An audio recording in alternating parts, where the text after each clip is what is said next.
Herzlich willkommen zu einer weiteren Ausgabe von KenFM im Gespräch. Unser heutiger Gast, Rainer Mausfeld. Professor Rainer Mausfeld. Herr Mausfeld, ich grüße Sie. Guten Tag, Herr Jebsen. Herr Mausfeld, Sie sind gerade aus Kiel gekommen. Richtig. Da wohnen Sie Ja. schon lange und arbeiten dort an der Universität. Was unterrichten Sie? Psychologie, speziell Wahrnehmung und Kognitionsforschung. Das ist ein Bereich, der sich damit beschäftigt, was eigentlich die Prinzipien sind, auf deren Grundlage unser Geist Seelisches, Mentales, wie immer Sie es nennen wollen, hervorbringt. Also das, was uns eigentlich verborgen ist, was wir im Alltag nicht mitkriegen. Und ich unterrichte noch Geschichte der Psychologie. Und das ist eigentlich der Bereich, in dem ich die Themen, die ich dann auch in dem Vortrag gemacht habe, seit vielen Jahren behandle und jetzt nur noch mal unter einer eher politischen Perspektive zusammengefasst habe. Was haben Sie noch studiert? Ich habe Mathematik studiert und Philosophie. Das ist ja, Dinge sind ja Komponenten, die jetzt nicht unmittelbar zusammengehören, bei Ihnen aber schon. Bei Ihnen laufen die Dinge zusammen, das finden wir so spannend. Dass wir auf Sie gekommen sind, haben wir dem Großkonzern Google bzw. YouTube zu verdanken. Die gehören ja zusammen, denn einer Ihrer Kommilitonen hat wohl einen Vortrag von Ihnen gefilmt, den ins Netz gestellt und der wurde heftig angeklickt. So sind Sie jetzt als Professor auf die alten Tage noch ein YouTube-Star geworden. Ja, so ist das. Damit müssen Sie klarkommen. Der Ruhm ist schon da, oder? Merkt man, oder? Man merkt es an der Resonanz, ja. Das hatte ich nicht mit gerechnet. Es gibt eine große Resonanz in vielen E-Mail-Zuschriften, die ich gar nicht, eigentlich zeitlich gar nicht mehr bewältigen kann, alle zu beantworten. Das hat zwei Aspekte. Ich bin einerseits glücklich darüber, dass es ein großes Bedürfnis in der Öffentlichkeit. Es gibt offensichtlich viele Leute, die auf der Suche sind, auch viele kluge Gedanken haben. Ich bekomme E-Mails mit vielen klugen Gedanken, Ja. die auf der Suche danach sind, wie man sich vernetzen kann, mit wem man sich vernetzen kann. Das hat mich überrascht, das finde ich ausgesprochen positiv, dass ein solches Interesse in der Bevölkerung ist. Es zeigt natürlich auch schon das, was ich im Vortrag angesprochen habe, die Atomisierung, dass sie wirklich nach jedem Strohhalm greifen, Ja.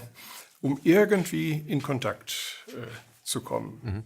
Für all jene, die die Vorträge nicht kennen, ich kann die nur schwer empfehlen. Der erste Vortrag hieß Warum schweigen die Lämmer? Da ist ja schon die Metapher Lamm, Herde, ist ja schon provokativ, aber warum schweigen denn also die Massen? Warum lassen sie sich das, was im Moment mit ihnen geschieht, warum lassen sie sich das gefallen?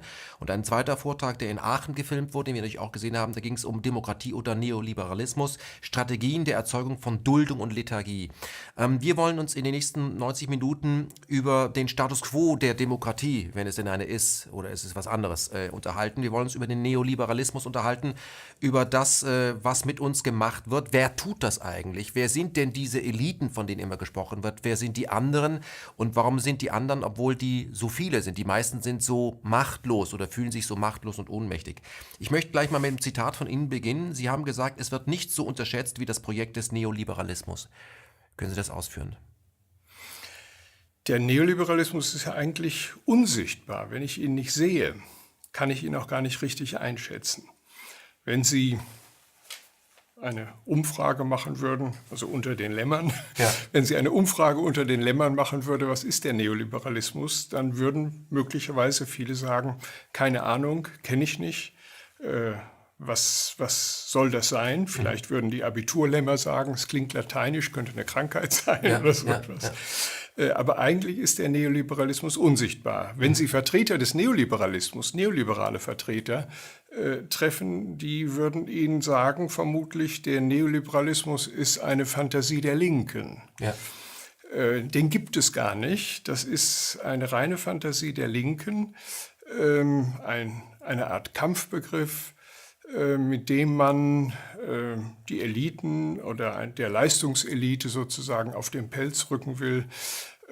Das ist die Rache der Minderleister an den Höchstleistern. Also Neid ist das Motiv letztendlich dann. Die gönnen uns unseren Die gönnen Erfolg uns nicht. das nicht und der Neoliberalismus ist einfach ein Kampfbegriff, das Ja. hat gar keine Substanz, da ist gar nichts hinter. Ja. Und das ist interessant, wie etwas, was eigentlich nicht da ist. Es ist ja auch in den Medien als Fokus, Ja. kommt es eigentlich nicht vor. Wie etwas, was eigentlich nicht da ist, so wirksam sein kann. Denn es gibt, glaube ich, in unserer Geschichte, keine politische Ideologie, die eine solche Wirksamkeit entfaltet hat wie der Neoliberalismus. Und wenn man philosophische Neigung hat, könnte man sagen, das führt auf die Frage nach dem ontologischen Status. Wie kann etwas, was nicht ist, wirksam sein? Ja. Ja, man könnte jetzt sagen, das ist wie bei Heidegger, der sagt, dass nichts nichtet. Ja. Das Nichts nichtet, wo sich dann sozusagen der Verstand eine Beule beim Anrennen an die Sprache holt. Aber wenn ich das variiere, würde ich sagen, das Nichts vernichtet in diesem Fall. Ja. Hier gibt es ein Nichts, was eigentlich nicht mehr sichtbar ist. Wie hat es eine Richtung geschafft, und Neoliberalismus ist ja eigentlich eine Extremform des Kapitalismus, wie hat es eine Richtung geschafft, sich selbst als Ideologie unsichtbar zu machen? Das stellt faszinierende Fragen und natürlich auch strategische Fragen, weil viele, die sich ernsthaft damit beschäftigt haben, immer wieder festgestellt haben, auch die Linke bleibt in traditionellen Kategorien, teilweise des 19. Jahrhunderts, in ihrer Kapitalismuskritik verhaftet und verfehlt in gewisser Weise das Ziel, um das es geht. Wenn wir den Neoliberalismus nicht in seiner Natur verstehen, haben wir auch keine Chance, uns gegen ein so überwältigendes System zur Wehr zu setzen. Können Sie uns die Natur des Neoliberalismus nennen? Was ist denn? Hat er eine Natur? Oder hat er sich nicht entschieden und ist flexibel? Ja, der Neoliberalismus ist eigentlich ein Chamäleon. Der Neoliberalismus nutzt, das hat ja auch Naomi Klein schön auf den Punkt gebracht, Krisenkapitalismus. Er lebt von Krisen, er ernährt sich von Krisen, er nutzt Krisen, um ein bestimmtes Programm der Umverteilung von unten nach oben voranzutreiben. Und er ist extrem flexibel darin, welche Arten von Rechtfertigung er dafür nutzt. Der Neoliberalismus, er hat ja eigentlich, wenn wir in die Geschichte gehen, hat er ganz unterschiedliche Quellen. Insofern gibt es den Neoliberalismus tatsächlich nicht. Es gab einmal den klassischen Liberalismus, der richtete sich damals, der kommt aus vorkapitalistischen Zeiten, richtete sich gegen die Macht des Staates. Das hatte gute Gründe damals. Das war der klassische Liberalismus. Mit diesem klassischen Liberalismus hat der Neoliberalismus nichts zu tun, außer Missbrauch des Namens. Dann gab es verschiedene Richtungen, zum Beispiel den Anarchokapitalismus, Spanien. Den Minimalstaat, den Nachtwächterstaatkapitalismus, der sagt, der Staat soll sich nur darauf beschränken, Eigentum zu schützen und hat sonst überhaupt keine Funktion. Das war eine Richtung. Dann gab es die Richtung von Milton Friedman, von Hayek und so weiter, die zum Teil auch ganz verschiedene Denkweisen haben. So, wie entstand jetzt etwas aus einem solchen sehr unterschiedlichen Gemenge von Zugangsweisen? Was eint die eigentlich? Was sie einte, war im Grunde das Aufbegehren gegen den New Deal. Es hat eine Zeit gegeben, in der Kapitalismus und Demokratie, Wolfgang Strick nennt das, eine Zwangsehe eingegangen sind. Man hat sozusagen die Auswirkungen des Kapitalismus, man hat das Protestpotenzial, was er hervorgebracht hat man versucht zu lindern, indem man den New Deal hervorgebracht hat oder bei uns in Deutschland die soziale Marktwirtschaft und sagt dann, damit ist das erledigt. Das hat dazu geführt, dass die Eliten mit dem, was sie sozusagen an ihrem Anteil hatten, alles für uns, nichts für die anderen, nicht mehr zufrieden waren. Das war dann eine Gegenbewegung, die etablierte sich dann ab den 70er Jahren. Es war eigentlich eine Gegenbewegung gegen den Sozialstaat. Also die für uns das Geld generieren, die Arbeiter, kommen uns, die Eliten, zu teuer. Die haben das eigentlich nicht verdient, was sie wollen. Genau. Und dann gab es eigentlich kein einheitliches Programm mehr, sondern es ging einfach darum, und Hayek hat das im Grunde mit einer Systematik geplant, zu sagen, wir treten erstmal lange Zeit nicht in die Öffentlichkeit, wir versuchen erstmal die intellektuellen Schicht, die Universitäten zu erobern, weil wir mit einem so inkohärenten Programm, als wirtschaftswissenschaftliches Programm ist der völlig inkohärent, weil seine Vorstellung vom freien Markt ist eine Absurdität. So, das wussten die genau. Sie wussten, das Programm ist wirtschaftswissenschaftlich inkohärent, aber wir treten so lange nicht in die Öffentlichkeit, bis wir nicht die Deutungshoheit in den Medien und bei den Intellektuellen haben. Das ist der wesentliche Punkt, die Meinung beherrschen. Die Meinung beherrschen. Also was Hayek virtuos gemacht hat, ist eigentlich, das hat der Neoliberalismus ohnehin gemacht, sie haben bei den Linken gelernt. Sie haben ganz viel schon der Freiheitsbegriff ist pervertiert, hat mit dem Freiheitsbegriff weder des klassischen Liberalismus noch mit unserem Freiheitsbegriff irgendetwas zu tun.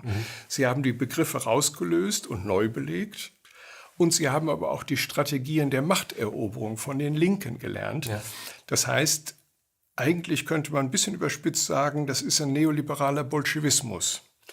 Das waren zum Teil auch Lippmann, der ein gewisser Vorläufer, Walter Lippmann, der selbst Leninist war in seinen jungen Jahren. Ja. Die öffentliche Meinung und später in die Machtzentren aufstieg. Die kannten sozusagen das, was ja der Leninismus wirklich virtuos verstanden hat. Wie kann man die Macht erwerben? Ja. Und diese Techniken haben sie kopiert, verfeinert, weiterentwickelt und so weiter. Also der Neoliberalismus war erfolgreich, weil er das gemacht hat, was wir offensichtlich heute nicht mehr genügend machen. Er hat seinen Feind studiert. Das heißt, es gibt bei den Eliten ein Klassenbewusstsein, während die Massen dieses Klassenbewusstsein verloren haben, denn sie hatten es ja mal. Es gab ja mal so etwas wie Gewerkschaften, die tatsächlich Punch hatten. Das ist ja heute alles vorbei. Auch Volksparteien wie die SPD kann man ja eher als Splitterparteien bezeichnen. Und auch innerhalb der Linken wird sich ja eher untereinander bekämpft, als zu erkennen, wer derjenige ist, gegen den man anzugehen hat oder um den man sich zu kümmern hat. Das, was Sie beschreiben, das ist ja nicht aus dem Ärmel gefallen, sondern dahinter scheint es ja eine sehr kluge Taktik zu geben, Menschen, die beobachten. Also die Eliten sind nicht dumm, weil sie spannen ja oft auch die Wissenschaft ein. Wie wird da bezahlt? Mit Eitelkeit? Na, das sind die normalen menschlichen Faktoren, das sind Karrierechancen, das ist einfach ein Schwimmen im Strom, ein Ausrichten nach den Machtgradienten. Das ist natürlich das, was in der gesamten Geschichte zu finden ist, dass die Intellektuellen immer, Brecht hat das in seinem Tui-Roman dargestellt, die Intellektuellen haben eigentlich immer eine Neigung, sich nach der Macht auszurichten. Das ist aber jetzt dadurch so stark geworden, dass es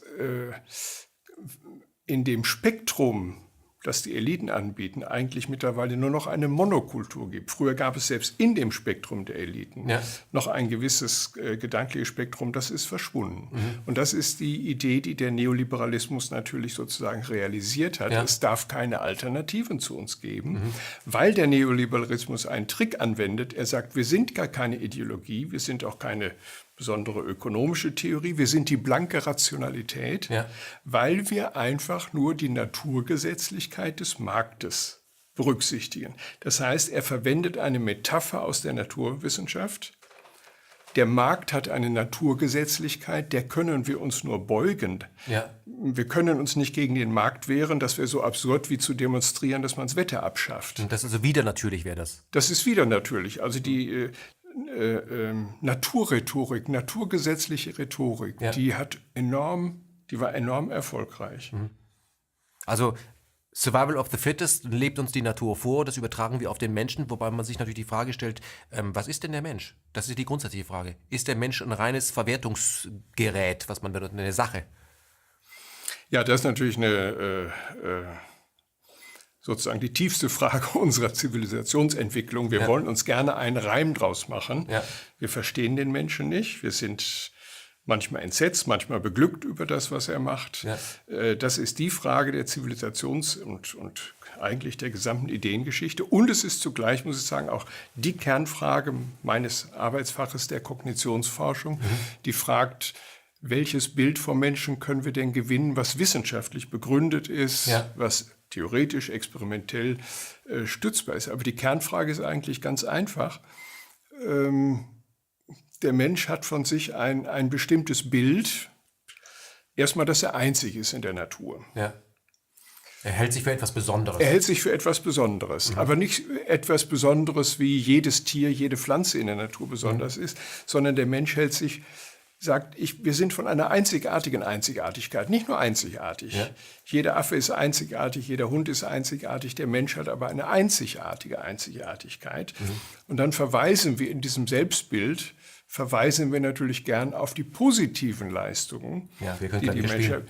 Wir haben einen Bach hervorgebracht, wir haben Beethoven, Händel hervorgebracht, wir haben Dostojewski und Shakespeare, wir haben ganz tolle Kulturleistungen. Also wir sind sozusagen, wir klopfen uns auf die Schultern und sagen, das ist der Mensch. Ja. Also unser Selbstbild im Spiegel sind in der Regel diese Leistungen.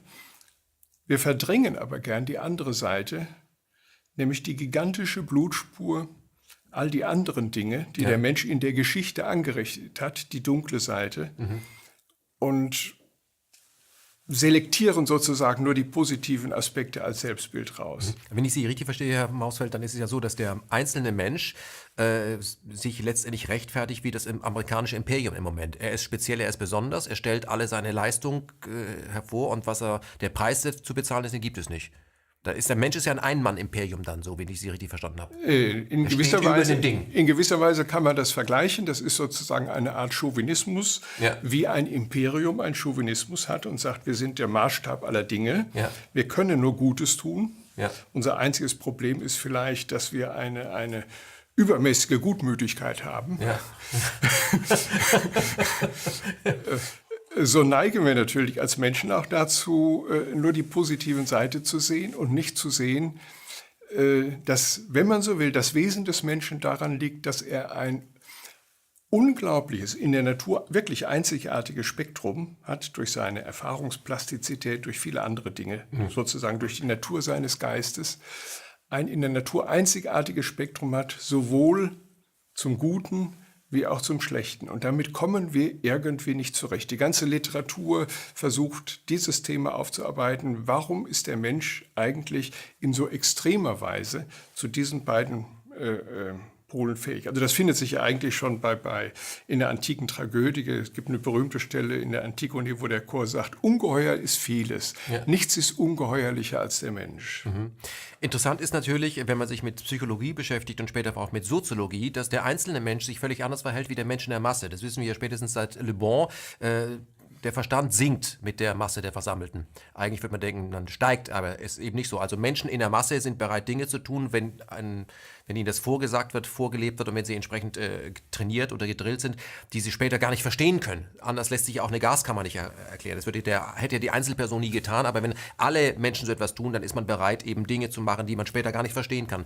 Das ist ja etwas, was in der Sozialforschung erforscht wurde und auch von den Eliten weiter erforscht wurde, um zu sagen, okay, man kann Massen viel einfacher lenken als Einzelpersonen. Das wird ja angewendet. Ja, ich würde es in der negativen Formulierung nicht teilen. Den Aspekt gibt es. Wir sind wieder in genau der gleichen Frage. Wir haben ein Spektrum mit extremen Ausschlägen im Negativen und extremen Ausschlägen im Positiven. Der Mensch ist ein soziales Lebewesen. Schon als Säugling. So sind wir sozusagen designt. Wir sind extrem bezogene soziale Lebewesen. Das hat eine ganze Reihe von Konsequenzen. Wir brauchen die Resonanz des anderen. Wir fühlen uns wohl. Es gibt sozusagen auch affektive Aufschaukelprozesse. Die gibt es aber auch im Positiven. Ja. Sie finden in dem Bereich, auch in der Masse, wo der Mensch plötzlich geleitet durch die soziale Umgebung zu enormen Akten der Kooperation, der sozialen Hilfestellung, der Solidarität befähigt ist. Deswegen ist es sozusagen selbst Teil einer Ideologie, zu sagen, jetzt greifen wir mal den Herdentrieb im Negativen raus und übersehen, wozu der Mensch eigentlich im Positiven auch befähigt ist. Das ist Teil der Ideologie, die nämlich genau die Abgrenzung schaffen soll der Eliten zu den dummen Massen. Das heißt, die Eliten sorgen dafür, dass sie quasi den Impuls, bei dem mitgeschwungen wird, den setzen sie, ob es negativ oder positiv genutzt wird. Wer den beherrscht, das ist natürlich ein wunderbarer Hebel. Ja. Wer die Möglichkeit hat, auf dieser Klaviatur zu spielen, Ja. und das ist das Wesen der Politik, auch bei den Griechen schon. Die haben versucht, die in der Antike, die griechischen Redner haben versucht, die Massen hinzureißen sozusagen, zu bewegen, affektiv in den Griff zu kriegen. Ja. Das ist das Wesen der Politik, ja. Aristoteles, weil Sie bei den Griechen sind, war kein Freund der Demokratie. Nein, natürlich nicht. Nein. Aber sah er denn die Gefahr? Das nicht die Besten. Aristoteles hatte klare Vorstellungen davon, dass es eine Hierarchie der Wertigkeiten bei Menschen gibt. Die Philosophen standen immer oben, Ja. die Barbaren immer ganz unten, Frauen auch. Vielleicht auch, weil sie weniger Zähne hatten nach Aristoteles. Hätte er nachzählen können, aber gut. Stimmte gar nicht. Ja. Nein, er hat nicht nachgezählt, war verheiratet, aber hat sich nicht die Zeit genommen, mal nachzuzählen bei seiner Frau. Ja. Er hatte eine klare hierarchische Vorstellung von der Wertigkeit des Menschen und es kann natürlich nicht angehen, dass die Mehrzahl der weniger Edlen über das Schicksal der Edlen bestimmt. Und deswegen sah er die Demokratie als eine Verfallsform an, einer anderen Herrschaftsform, das war für ihn die ideale Herrschaftsform, nämlich die Herrschaft der Edlen. Ja.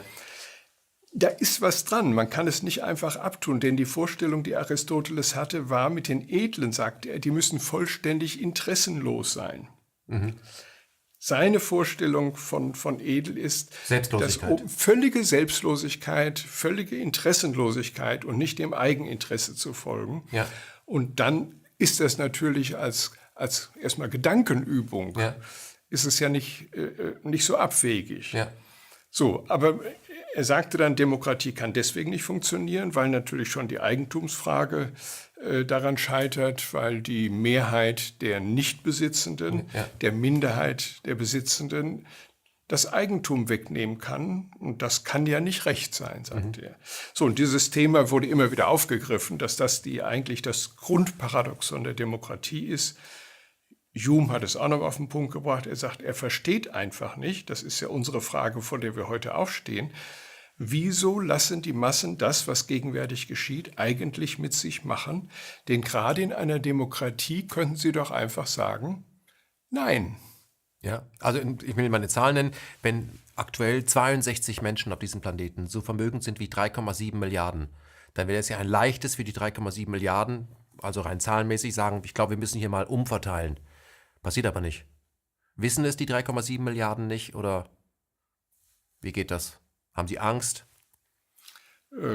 Ja, ich glaube, der Wissensfaktor ist ist auch da. Ja. Aber Sie könnten jetzt diese Zahl, könnten Sie sozusagen durch den digitalen Äther, machen wir mal fiktiv, allen Menschen zugänglich machen. Ja. Es würde wenig ändern. Das heißt, die affektiven Faktoren wie Angst, Aussichtslosigkeit, es hat doch sowieso keinen Sinn. Oder ich habe doch auch keine Erfahrung, wie man das ändern könnte. Ich habe es noch nicht gemacht. Genau, ich habe keine Erfahrung. Es könnte sein, viele sind mit ihrem jetzigen Zustand zufrieden. Viele haben die Sorge, wenn wir eine Änderung machen, könnte es ja schlimmer kommen. Wer weiß, was passiert, wenn wir jetzt eine Änderung machen. Also das ist ein sehr, sehr komplexes Geflecht, was dazu führt, dass wir eigentlich Status Quo-Bewahrer sind. Status Quo-Bewahrer sind. Ja. Und die Variablen, die da eine Rolle spielen, die sind so komplex, dass die Psychologie Hunderte von Studien dazu hat. Und wenn man die kennt und auswertet in Thinktanks, hat man viele Variablen in der Hand. Wie kann man dieses Gefühl eigentlich noch etwas fördern und vergrößern? Also Lethargie fördern. Lethargie fördern, ja, diese Ohnmacht, dass man auf jemanden wartet, der stellvertretend für einen zumindest eine Art von Anführer darstellt. Das ist ja letztendlich ist das die Leistung oder die Leistung, die angeboten wird von denen, die zulassen, die genehmigen, von den Parteien. So ein kurzer Lichtblick im Rahmen der Möglichkeiten. Ist das die Parteiendemokratie? Ja, das ist die Frage der repräsentativen Demokratie. Das war ja auch sehr früh der Witz. Die Eliten erkannten relativ schnell, dass allein das Wort Demokratie Opium fürs Volk ist, um echte Demokratie zu verhindern. Würden Sie sagen, dass wir im Moment in einer echten Demokratie leben? Ja, wir müssten jetzt, ich stelle die Frage mal einen kleinen Moment zurück. Wichtig war, dass das Wort Demokratie eine Faszination entfaltet hat, wie auch das Wort Freiheit. Also muss man sozusagen beide Worte, weil sie in uns etwas auslösen, was sich verselbstständigt, muss man beiden Worten einen Spin geben, die sie in eine andere Richtung lenken. Man hat also das Wort Demokratie sozusagen als Opium fürs Volk erhalten. Das Volk war begeistert. Es hat ja jetzt Demokratie. Es fühlt sich auch gewürdigt und gewertschätzt, weil es ja im Wort Demo schon drin ist, dass das Volk das ist. Und hat jetzt aber durch die Hintertür wieder Balken eingezogen. Wie kann man die Demokratie entschärfen? Wie kann man verhindern, dass der Status der Eliten, wie er vorher war schon, durch die Demokratie gefährdet wird. Und der Trick war von Anfang an die repräsentative Demokratie. Denn die repräsentative Demokratie heißt, dass wir jetzt Vertreter haben, die aber nicht laufend rechenschaftspflichtig dem Volk gegenüber sind, die ich auch nicht jederzeit einfach abwählen kann, sondern die sozusagen dazu dienen, eine Art Pufferzone zwischen dem Volk und den Eliten einzuführen. Die Frage ist natürlich bei repräsentativer Demokratie, wen repräsentieren denn diese Repräsentanten? Das war genau die Idee. Die Repräsentanten kommen natürlich immer aus den Eliten. Das ist insofern ein abgeschlossenes System. So, jetzt zurück zu Ihrer Frage. Wenn ich diesen Referenzpunkt nehme, was ist Demokratie? Demokratie ist, dass jeder Bürger einen angemessenen Anteil an Entscheidungen hat, die sein Leben und die Gestaltung seiner Gemeinschaft bestimmen. Das war die eigentliche Idee der Demokratie in der Aufklärung. Die hat eine ganze Reihe von gewaltigen Konsequenzen, wenn man darüber nachdenkt. Ja. So, das bedeutet Selbstbestimmung, das bedeutet radikale Demokratie, übrigens in allen Bereichen der Gesellschaft. Dann muss man sagen, wir sind weit entfernt von einer Demokratie. Wir versuchen, in einigen Teilen hat das ja in den 70er Jahren hat das etwas stärker geklappt. Das heißt, das Leitideal bleibt erhalten, manchmal sehr vergiftet, wie wir wissen. Es wird ja auch für imperialistische Dinge genutzt. Das Leitideal bleibt erhalten. Aber wir sind nicht annähernd an dem, was man unter tatsächlicher Demokratie versteht. Es gibt ja Elitenvertreter, die wir für linksliberal halten oder die sich selbst für linksliberal halten, die auch sagen, das ist auch in Ordnung, dass wir eine repräsentative Demokratie haben. Ich erinnere hier an Augstein, Schirmacher und Co., weil die gesagt haben, also die echte Demokratie, wie wir sie jetzt gerade gedacht haben, wie sie als Ideal im Raum steht, die wäre nur schädlich, weil das Volk kann damit gar nicht umgehen. Ja, das hat eine Reihe von Implikationen, über die man nachdenken sollte. Weil sie damit indirekt sagen, wenn nur die Vertreter in einer repräsentativen Demokratie einen Volkswillen sozusagen verkörpern oder für das Gemeinwohl sich einsetzen, dann heißt das eigentlich, dass diese Vertreter der repräsentativen Demokratie gerade nicht das Gemeinwohl vertreten.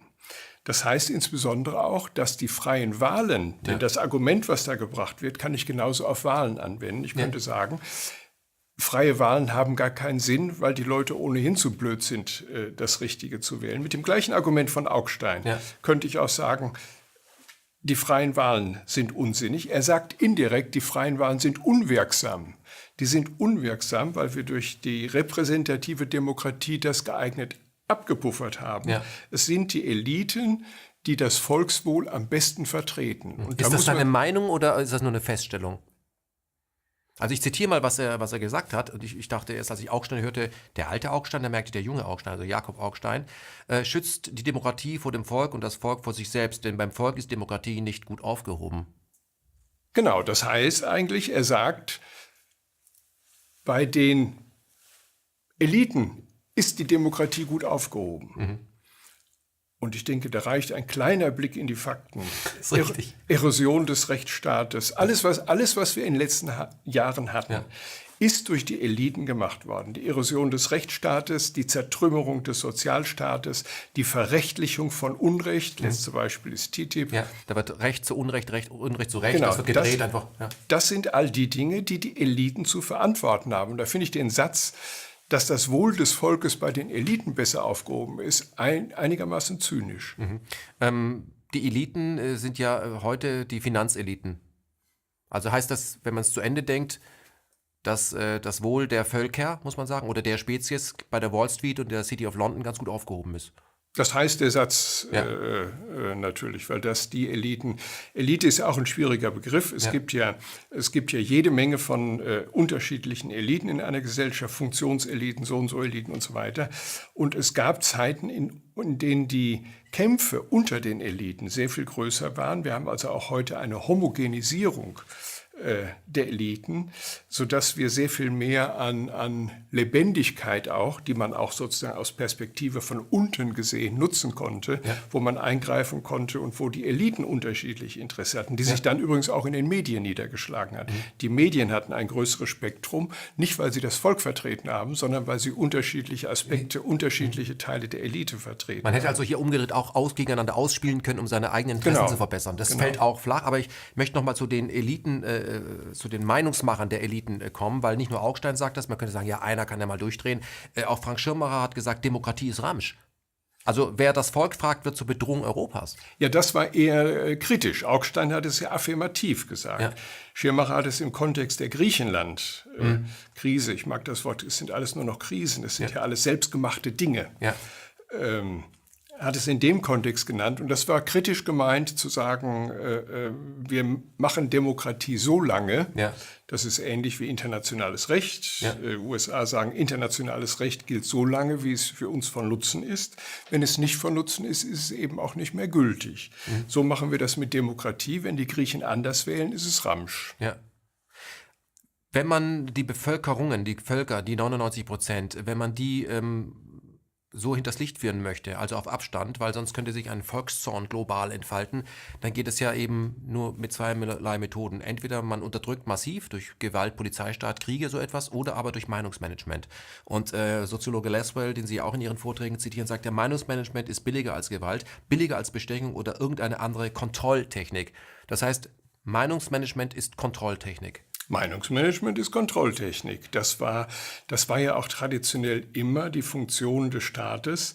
Der Staat dient ja nicht nur, auch historisch nicht, einfach dem Interessenausgleich der verschiedenen Bürger, was ja Idealität in einer Demokratie auch sein sollte, dem Interessenausgleich unter den Bürgern zu dienen, sondern er war ein Instrument um den Status der Eliten. Er lieferte sozusagen die Rahmenbedingungen, unter denen die Eliten operieren konnten.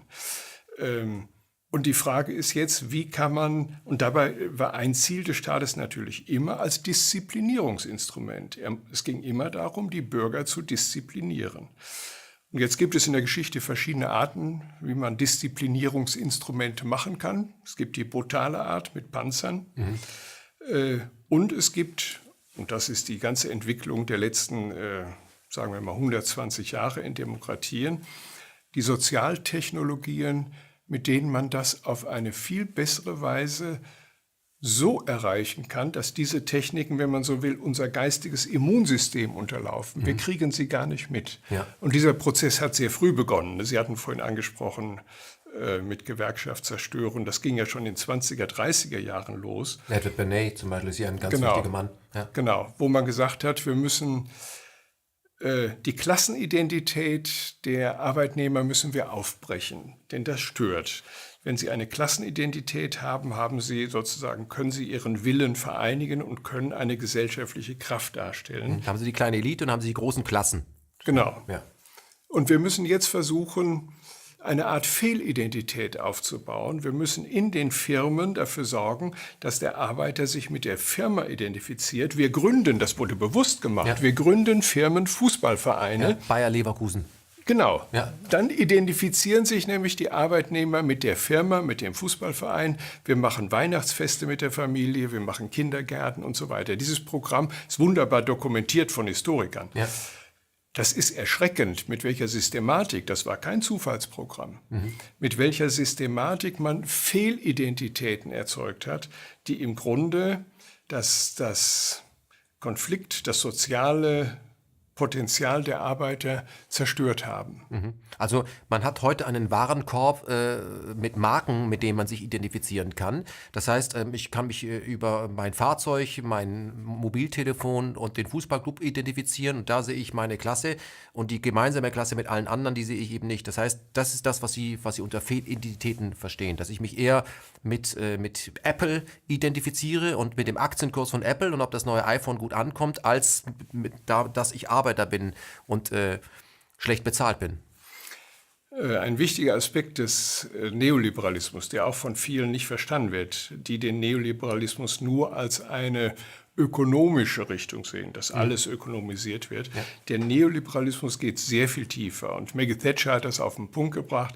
Es geht um den Kampf, Ökonomie, sagt sie, ist nur die Methode. Ja. Es geht um den Kampf um Herz und Hirn. Ja. Es geht also um das Ich, das Selbst. Um das Ich, das Selbst, der Begriff des Selbst muss völlig neu gefasst werden, weil das Selbst immer noch ein potenzielles Zentrum des Widerstandes ist. Das heißt, der Neoliberalismus versucht, das Selbst aufzulösen in ein Bündel von Identitäten, die man sich aus einem Identitätswarenkorb, darf man die sich zusammenstellen.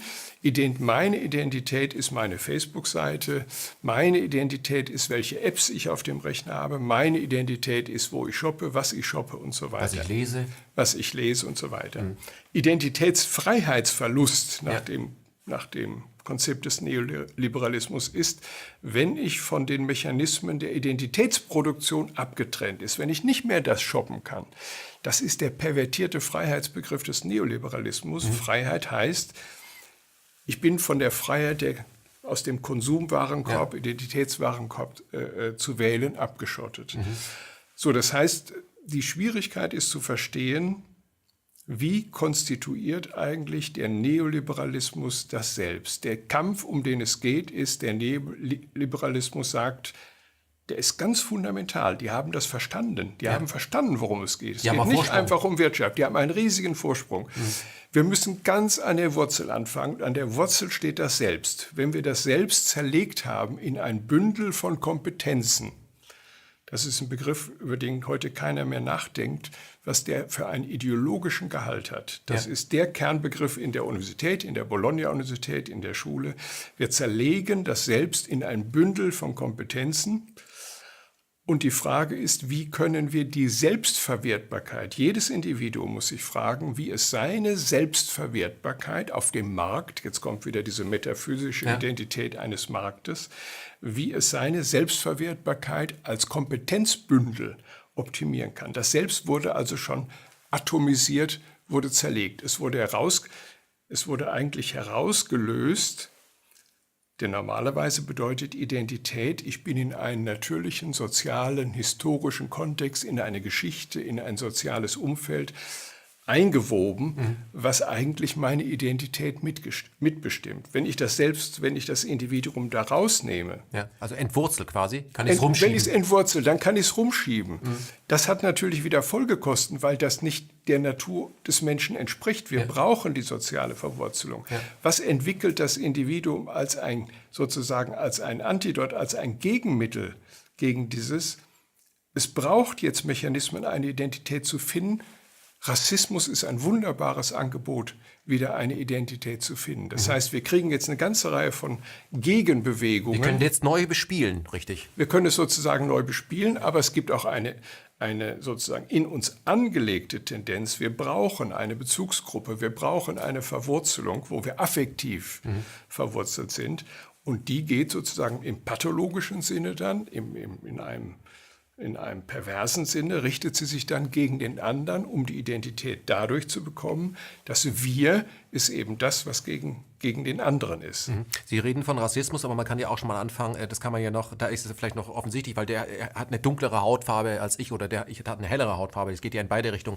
Aber man kann auch sagen, okay, wenn ich diese ganzen kleinen Gruppen neu bespiele, wenn ich das mal als unser Planetensystem sehe. Da gibt es eine große Rotation, das zerlege ich jetzt alles und da gibt es immer kleinere Gruppen auf dem Planeten selber, die sich um sich selber drehen, die ich hin und her schieben kann. Aber wir können ja genau das auch erkennen beim sogenannten politischen Gegner, der ja nicht mehr auf der Rechts-Links-Seite steht. Darüber können wir ja auch mal gleich reden, woher kommt dieses Rechts-Links, die Begriffe, sondern sogar schon unterhalb der Linken, innerhalb der Mitte, innerhalb der Rechten wird sich bekämpft. Also das sich an die Gurgel springen innerhalb der Linken ist von einer Heftigkeit, dass man das Gefühl hat, das repräsentiert eigentlich extrem links, extrem rechts, aber das sind Linke. Ist das die Folge von dem, dass wir so weit gekommen sind, dass selbst die es wissen müssten, dass die nicht merken, dass sie längst instrumentalisiert sind? Ja, das sind sozusagen nochmal subtilere Techniken. Ja. Wie kann man eigentlich, eine ganz wichtige Frage in der Propaganda der Eliten, wie kann man eigentlich aufkommende Freiheitsbewegungen zersetzen? Damit beschäftigen sich riesige Thinktanks, damit beschäftigen die Sozialwissenschaften. Wie kann man, wenn etwas entsteht, wie kann man die Empörung managen, wie kann man die Ziele umlenken in eine Richtung und so weiter. Ja. Und die Selbstzersetzungsstrategien der Linken, die sind tatsächlich so, dass ich auch, ist jetzt eine Fantasie, ich glaube nicht, dass das so ist, aber man könnte auf den Gedanken kommen, das ist ein wunderbar erfolgreiches CIA-Programm. Besser könnte man es nicht, wenn ich es designen sollte. Ja. Wenn ich es designen sollte am Tisch, besser könnte ich es nicht designen. Mhm. So, also das ist sozusagen, das sind noch subtilere Teile, die wir auf ganz unterschiedlichen Ebenen finden. Denken Sie an die sozialen Bewegungen in Lateinamerika in den 90er Jahren, um das Jahr 2000, wo einiges entstand, was wirklich von unten kam, muss man sagen, was von unten kam. Die Gefahr kommt letztlich immer von unten für die Linken. Was aus den Slums, aber es war noch ein bisschen anders als in Europa, weil es eben nicht aus linken Bewegungen kam, sondern es waren indigene Bewegungen der Bevölkerung. Wie diese Dinge dann wieder zersetzt, wenn Sie heute den Zustand Südamerika ansehen, muss man sagen, alles, viel von dem, was da erreicht worden ist wieder zersetzt worden. Es lohnt also, die Strategien zu studieren. Wie schaffen Sie es eigentlich immer wieder, sobald etwas im Keime entsteht, es in irgendeiner Weise zu zersetzen? Und dieser Kampf links gegen links ist sozusagen, der wird ja auch von den Medien extrem befeuert. Das ist eine wunderbare Technik, die müsste viel stärker analysiert werden, damit wir wieder Gegenmittel entwickeln. Und uns die Frage stellen, für wen arbeiten denn eigentlich diese Medien? Die Medien arbeiten das ist eine schwierige Frage. Die Medien arbeiten erstmal für sich. Die Medien sind ein Gewerbe, also die privaten Medien. Ja. Die Medien sind ein Gewerbe. Und die Medien sind ein vertikales Gewerbe.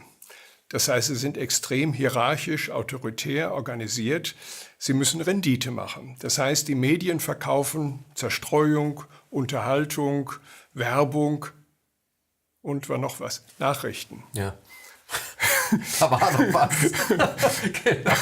Und verkaufen Nachrichten. Die Medien stellen eigentlich den Eliten und dem Staat, daher kommt die große Verflechtung.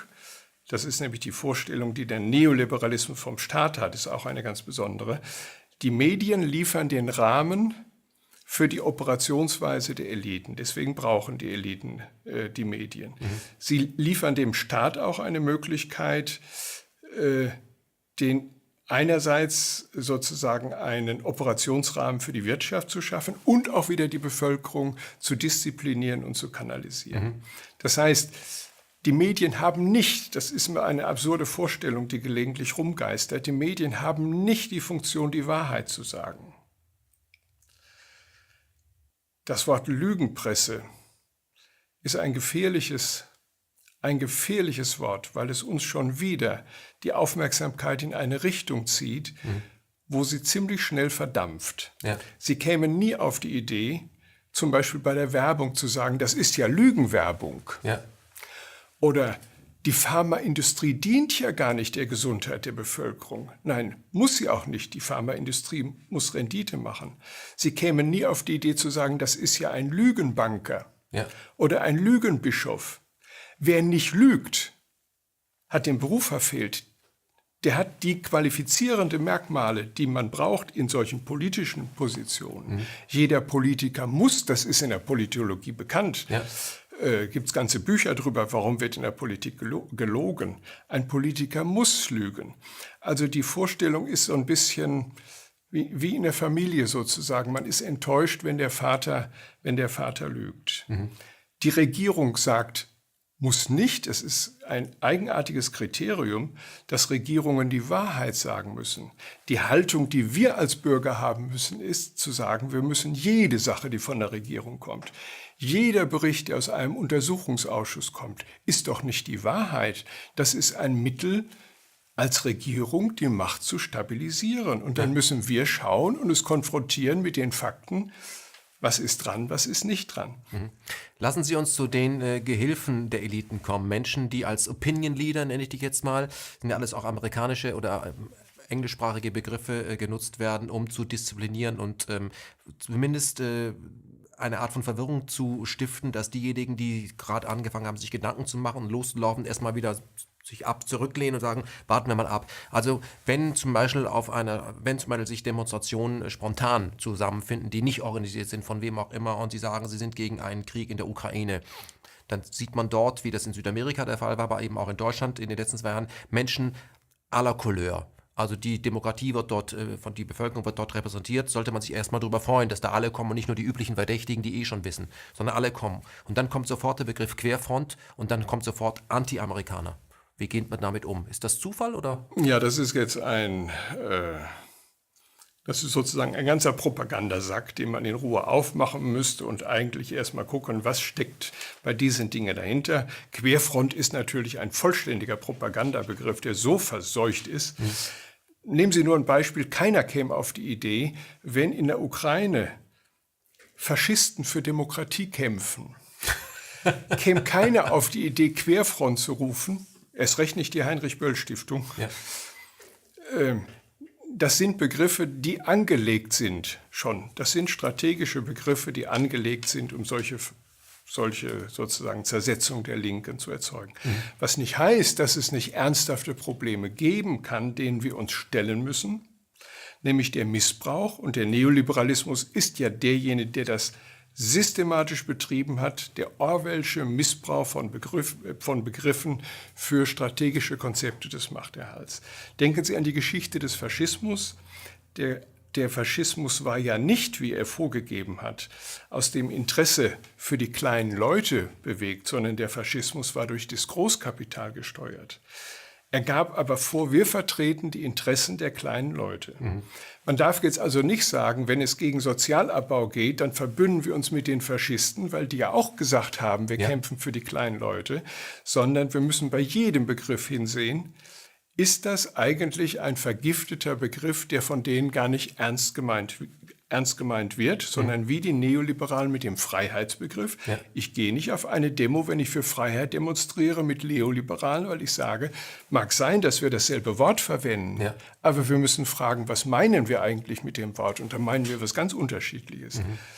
Aber das ist schwierig, weil in der Öffentlichkeit reicht ja schon sozusagen ein reingeworfenes Wort, um die Massen fernzuhalten. Um eine Blockade zu errichten, zu sagen, in diese Straße ist gesperrt. Tabuzone errichtet. Das ist eine Tabuzone, da kann man nicht rein. Es fängt keiner an, die Worte aufzuschnüren und zu sagen, wir schauen mal, was da eigentlich hintersteckt.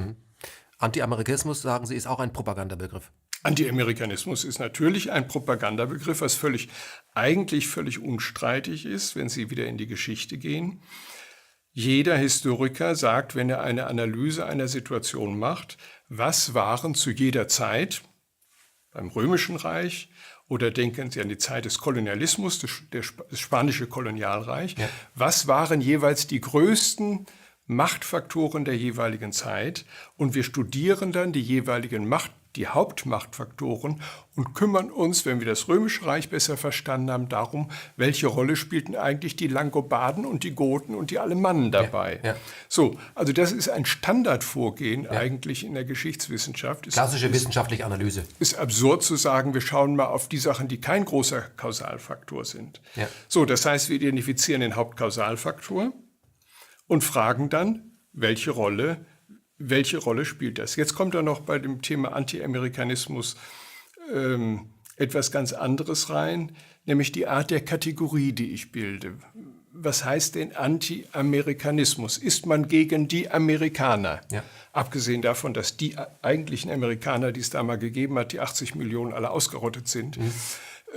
Aber ist man gegen die heutige amerikanische Bevölkerung? Da muss man sagen, das ist absurd, weil die amerikanische Bevölkerung die Leidtragenden sind dessen, was die Eliten in den USA anrichten. Sie sind selbst Opfer. hat Nation neulich getitelt, USA hat den Zustand in seiner Infrastruktur und für die Mehrzahl der Bevölkerung eines Dritte-Welt-Landes. Das heißt, die Bevölkerung ist selbst Opfer. Ich bin also extrem pro-amerikanisch für die 99% der Amerikaner, die Opfer sind. Da sehen Sie auch, dass der Begriff Anti-Amerikanismus auch schon wieder dazu dient, uns eigentlich die Augen zu vernebeln. Und die andere Beobachtung ist, Sie finden solche Begriffe wie Anti-Amerikanismus immer nur von Imperien. In der Sowjetunion gab es antisowjetische Umtriebe. Da kam man ins Irrenhaus, weil man sich gar nicht vorstellen konnte, dass man dagegen sein kann.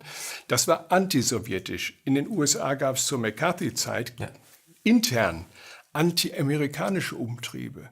Das sind Begriffe, die finden Sie nur in Imperien. Es gab im spanischen Kolonialreich gegen einen der ersten Whistleblower übrigens, de la Casas, der berichtet hat, wie gemetzelt wurde in Amerika, gab es ein Verfahren wegen antispanischer Propaganda. Das heißt, es sind immer nur Imperien, die sich dieses Begriffs bedienen. Niemand käme auf die Idee, wenn Sie Luxemburg-Leaks betrachten, zu sagen, das sind hier anti-luxemburgische Umtriebe. Das wäre lächerlich. Dass das in Amerika in seiner maximalen Ausrichtung, das Land der unbegrenzten Möglichkeiten, so lange schon so stabil läuft, hat damit zu tun, dass dort der Neoliberalismus ja schon sehr fortgeschritten ist. Im Wall Street Journal, Sie zitieren ja oft die Elitenpost oder Sie zitieren Eliten. Wir hören den Eliten zu, sagen Sie, dann können wir uns viel Interpretation sparen. Da kann man es 1:1 sehen. Im Wall Street Journal hat man ja auch gelesen, Wahlen sind vernachlässigbar, sind nur noch ein Schauspiel. Ja, haben nur noch einen theatralischen Wert sozusagen, sind nur noch eine Inszenierung. Wir haben ja mittlerweile auch eine Studie von der Princeton University darüber, wie groß ist eigentlich tatsächlich den Anteil, den der normale Bürger an den Entscheidungen hat, die sozusagen sein Leben und seine Gemeinschaft bestimmen.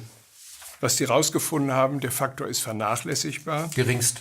Ist geringst. Ja. Das heißt, sie schließen damit zu sagen, die USA sind de facto, wissenschaftliche Aussage wird aber von vielen bestätigt, sie sind eine Plutokratie. Sie sind natürlich keine Demokratie, sie sind nur noch dem Namen nach eine Demokratie. Sie machen auch kein Hehl daraus. Ich möchte mal auch Karl Rove zitieren, den Sie wieder zitiert haben.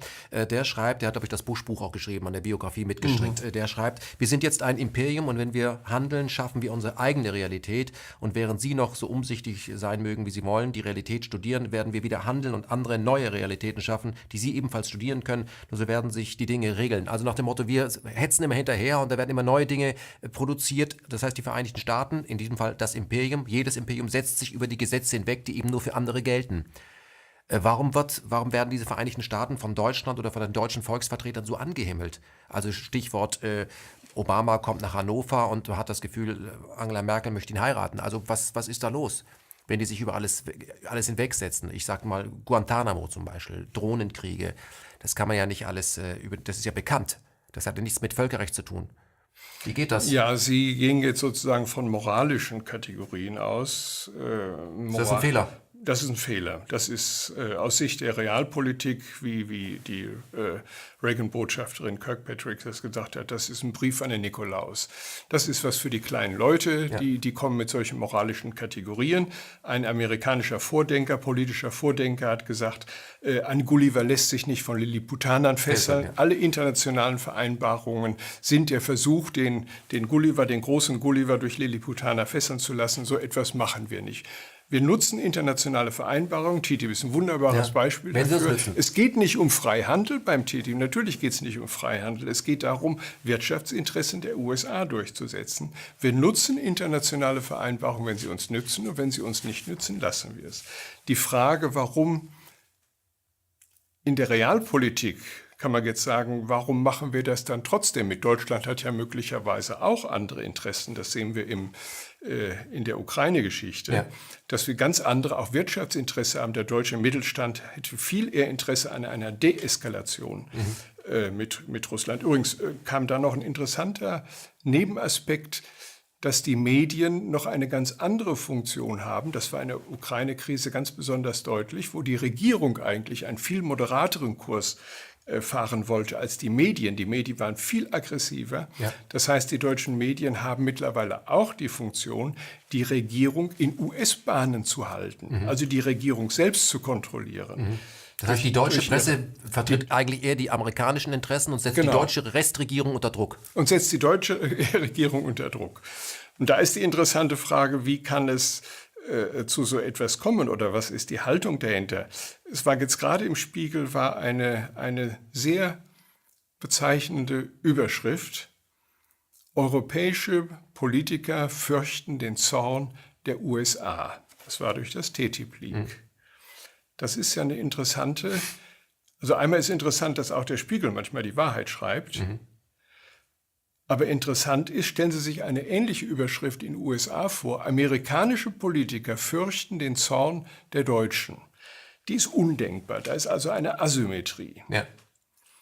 Und diese Asymmetrie, die ist so gigantisch, sie wird ja auch sozusagen verdeckt, diese Asymmetrie ist so gigantisch, wenn wir da wieder einen Vergleich machen, der immer sehr erhellend ist zum Feudalismus, da gab es das auch, da gab es Leute, die waren zur unbedingten Loyalität dem Lehnsherrn gegenüber zu, wie es damals hieß, Rat und Unterstützung verpflichtet.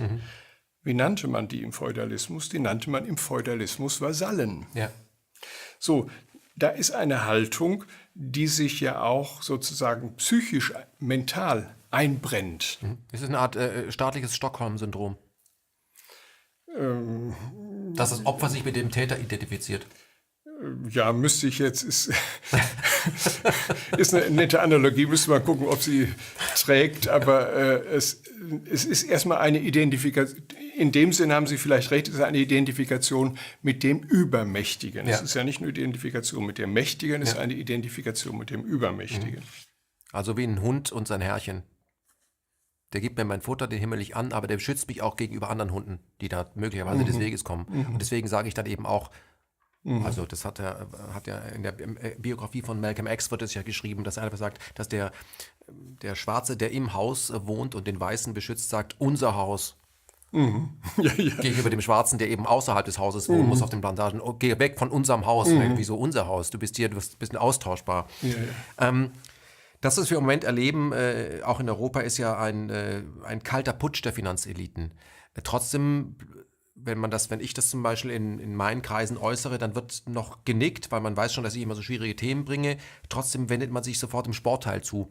Warum gelingt es nicht, die es besser wissen müssten, dass man die aufbringt, sagt mal, stört dich das nicht?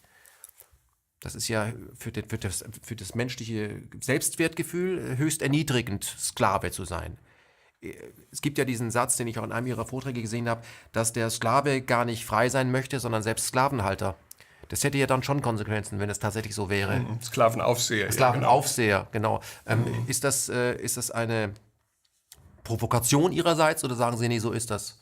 Nein, das ist eine sozusagen Neigung, die wir haben, die man aus der Geschichte extrahieren kann. Also können wir, die einfachen Menschen oder die Menschen an sich, wir können mit Freiheit gar nichts anfangen? Das heißt, die Eliten haben dann doch recht? Sind die guten Eltern?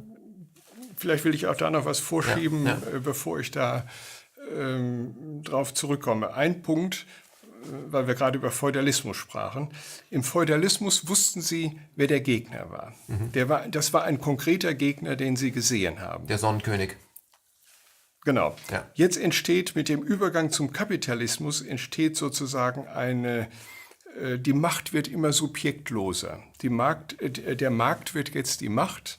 Das heißt, er wird immer weniger greifbar. Der Neoliberalismus hat diese Idee des Unsichtbarmachens von Macht perfektioniert. Wenn Sie konkret den Unterdrücker vor sich haben, dann wissen Sie, wogegen Sie Ihren Zorn zu richten haben. Einzige, was Sie abhalten kann, dass er vielleicht eine physische Übermacht durch Soldaten oder sonst etwas hat, aber sonst wissen Sie, wogegen Sie den Zorn zu richten haben. Wenn aber nichts mehr da ist, es ist einfach, das ist wieder das Thema vom Anfang, das Unsichtbarmachen des Neoliberalismus, dann unterläuft das unsere natürliche Disposition, einen Widerstand dagegen zu entwickeln. Und der Neoliberalismus hat das auf eine unendlich raffinierte Weise, die wir uns wirklich, muss man sich, glaube ich, sehr intensiv mit beschäftigen, um das zu verstehen. Ein Trick ist, den man auch im Feudalismus ja schon hatte. Im Feudalismus haben sie Grund und Boden enteignet und haben dann die Gesetze hinterher gemacht, die das legalisiert haben. Das machen wir heute sozusagen, das ist die Dauernummer, weil die Wirtschaft erkannt hat, dass es viel komfortabler ist, Gesetze zu machen, als Gesetze zu brechen. Also machen wir die EU ist in gewisser Weise der institutionalisierte Mechanismus, wo die Wirtschaft direkt zumindest einen priorisierten Zugang dazu hat, Gesetze zu machen, den wir als Normalbürger nicht haben.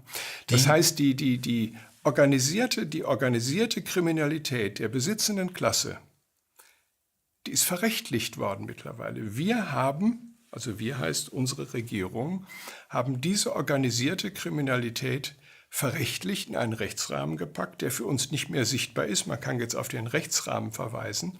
Und wir haben dann in den Steueroasen, die auch, Deutschland ist ja selbst eine, aber die dann unter Mithilfe auch der deutschen Regierung, auch deutscher Banken gemacht worden ist, haben wir diesen Betrug am Gemeinwesen, das ist ja letztlich Betrug am Steuerzahler und damit Betrug am Gemeinwesen. Und dieser ist von einer so immensen Höhe, dass man eigentlich sagen muss, jeder Hinweis, dass uns das Geld fehle für irgendwelche dringende soziale Aufgaben, ist eigentlich nicht mehr als ein höhnisches Lachen in das Gesicht der Betroffenen. Das Geld ist da, wir haben das Geld in gigantischen Summen über das Steuerrecht. Ein prominentes Beispiel ist ja die unter Eichel Freistellungsgewinne, die große Kapitalsteuerreform. Zitzelsberger, das war ein Bayer-Mitarbeiter, kennt kein Mensch, hat das größte Steuergeschenk an die besitzende Klasse gemacht, was es je gegeben hat. Das war der Titel, so stand es in der Zeit, so stand es in vielen Zeitungen damals, das größte Steuergeschenk aller Zeiten, über 30 Milliarden pro Jahr wird die Wirtschaft entlastet. Eine Erwartung, die sie gar nicht hatte. Es gab keinen sachlichen Grund. Es ging auch nicht um internationale Wettbewerbsfähigkeit. Das war ein Gratisgeschenk, was gerade die Sozialdemokraten gerne machen, damit sie zeigen, dass sie auch Regierungsverantwortung tragen können. Also was ich sagen will, ist, es waren alles Entscheidungen. Alles, was passiert ist, waren Entscheidungen. Wir haben mittlerweile alles, TTIP ist ein weiterer Versuch, in einen Rechtsrahmen gegossen. Der aber letztendlich ein Unrecht produziert. Der aber letztlich schon von der Konzeption her ein Unrecht sozusagen legalisiert. Weil er eben überhaupt nicht gerecht ist. Ja, Das ist ja der... Genau. Ich möchte, weil Sie gerade von der EU gesprochen haben, hier Dieter Grimm mal zitieren, Verfassungsrichter, der das auch sagt. Die Geschichte der EU ist die Geschichte einer schleichenden, illegitimen Machtübernahme, ein verdeckter Putsch. Ist dieses Europa am Ende, wenn die Menschen das spitz bekommen? Das spricht sich doch irgendwann mal rum. Also man kann ja sehr viel. Macht sich keine Sorgen, das spricht sich nicht rum. Man kann auch sehr viel. Das hat sich doch schon rumgesprochen. Aber Herr Mausfeld, ich will es mal so sagen, ja, man kann, vielleicht bin ich auch naiv, aber man kann sehr viele Leute sehr lange zum Narren halten, aber nicht alle immer. Da ist doch auch ein Potenzial. Ja, das ist jetzt die Frage des Widerstandes. Offensichtlich ist die reine Information funktioniert nicht, denn die Dinge stehen, was mir auch immer wichtig ist, sie stehen alle in der Zeitung. Wir könnten sie alle lesen. Sie sind ein viel lesender Privatbürger, so verstehen Sie sich auch selber. Also das sind alles offene Quellen, die Sie präsentieren. Das heißt, jeder kann das auch nachrecherchieren und Sie haben lediglich die Zeit oder nehmen sich die Zeit, das zu lesen. Deswegen, um da rauszukommen aus dieser Nummer, weil ich weiß nicht, man kann nicht unendlich viel Druck auf einen Kessel bringen. Das sehen wir auch mit den ganzen Flüchtlingsstrom. Man muss ja gucken, hat das mit Wirtschaftsformen zu tun und so weiter. Das kann man nicht unendlich machen. Irgendwann könnte es sein, dass es aus dem Ruder läuft und eskaliert. Aber glauben Sie, dass wir eine Veränderung nur erreichen können, wenn wir hier arbeitsteilig vorgehen? Ja, wir brauchen wieder, dass es einfach in Zeitungen steht, reicht nicht. Das wissen die Zeitungen auch. Sie nutzen das sogar als Legitimation, zu sagen, wir sind ja Objektive. Wir haben das ja alles berichtet. Ja. Aber es steht dann eingebettet, dekontextualisiert, fragmentiert. Ja. Wir wissen eigentlich gar nichts damit anzufangen. Wir können es nicht zuordnen. Man kann dann, die linken Gruppen treffen sich dann, diskutieren diese Dinge und jeder steuert am Abend etwas bei, worüber man sich gerade empört. Ja. Es gibt ein völliges sozusagen folgenloses Aufaddieren von Empörungen, die politisch sofort wieder verdampfen. Ja. Und es führt auch dazu, dass wir einfach nur so viele Fälle aufaddieren, dass wir eine Art Empörungserschöpfung kriegen. Die ist natürlich auch intendiert. Ja. Wir kriegen ganz viele konkrete Fälle, über die wir uns schön empören können, damit das Potenzial da sozusagen verdampft. Das heißt, wir müssen über Formen des Widerstandes eigentlich reden.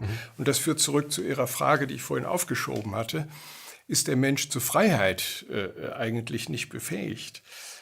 Das Menschenbild, was der Neoliberalismus vertritt, ohne irgendeinen Beleg dafür zu haben, aber es ist sein Menschenbild, ist der Mensch ist nichts mehr als ein flexibles, konditionierbares Bündel von irgendwelchen Teilfähigkeiten.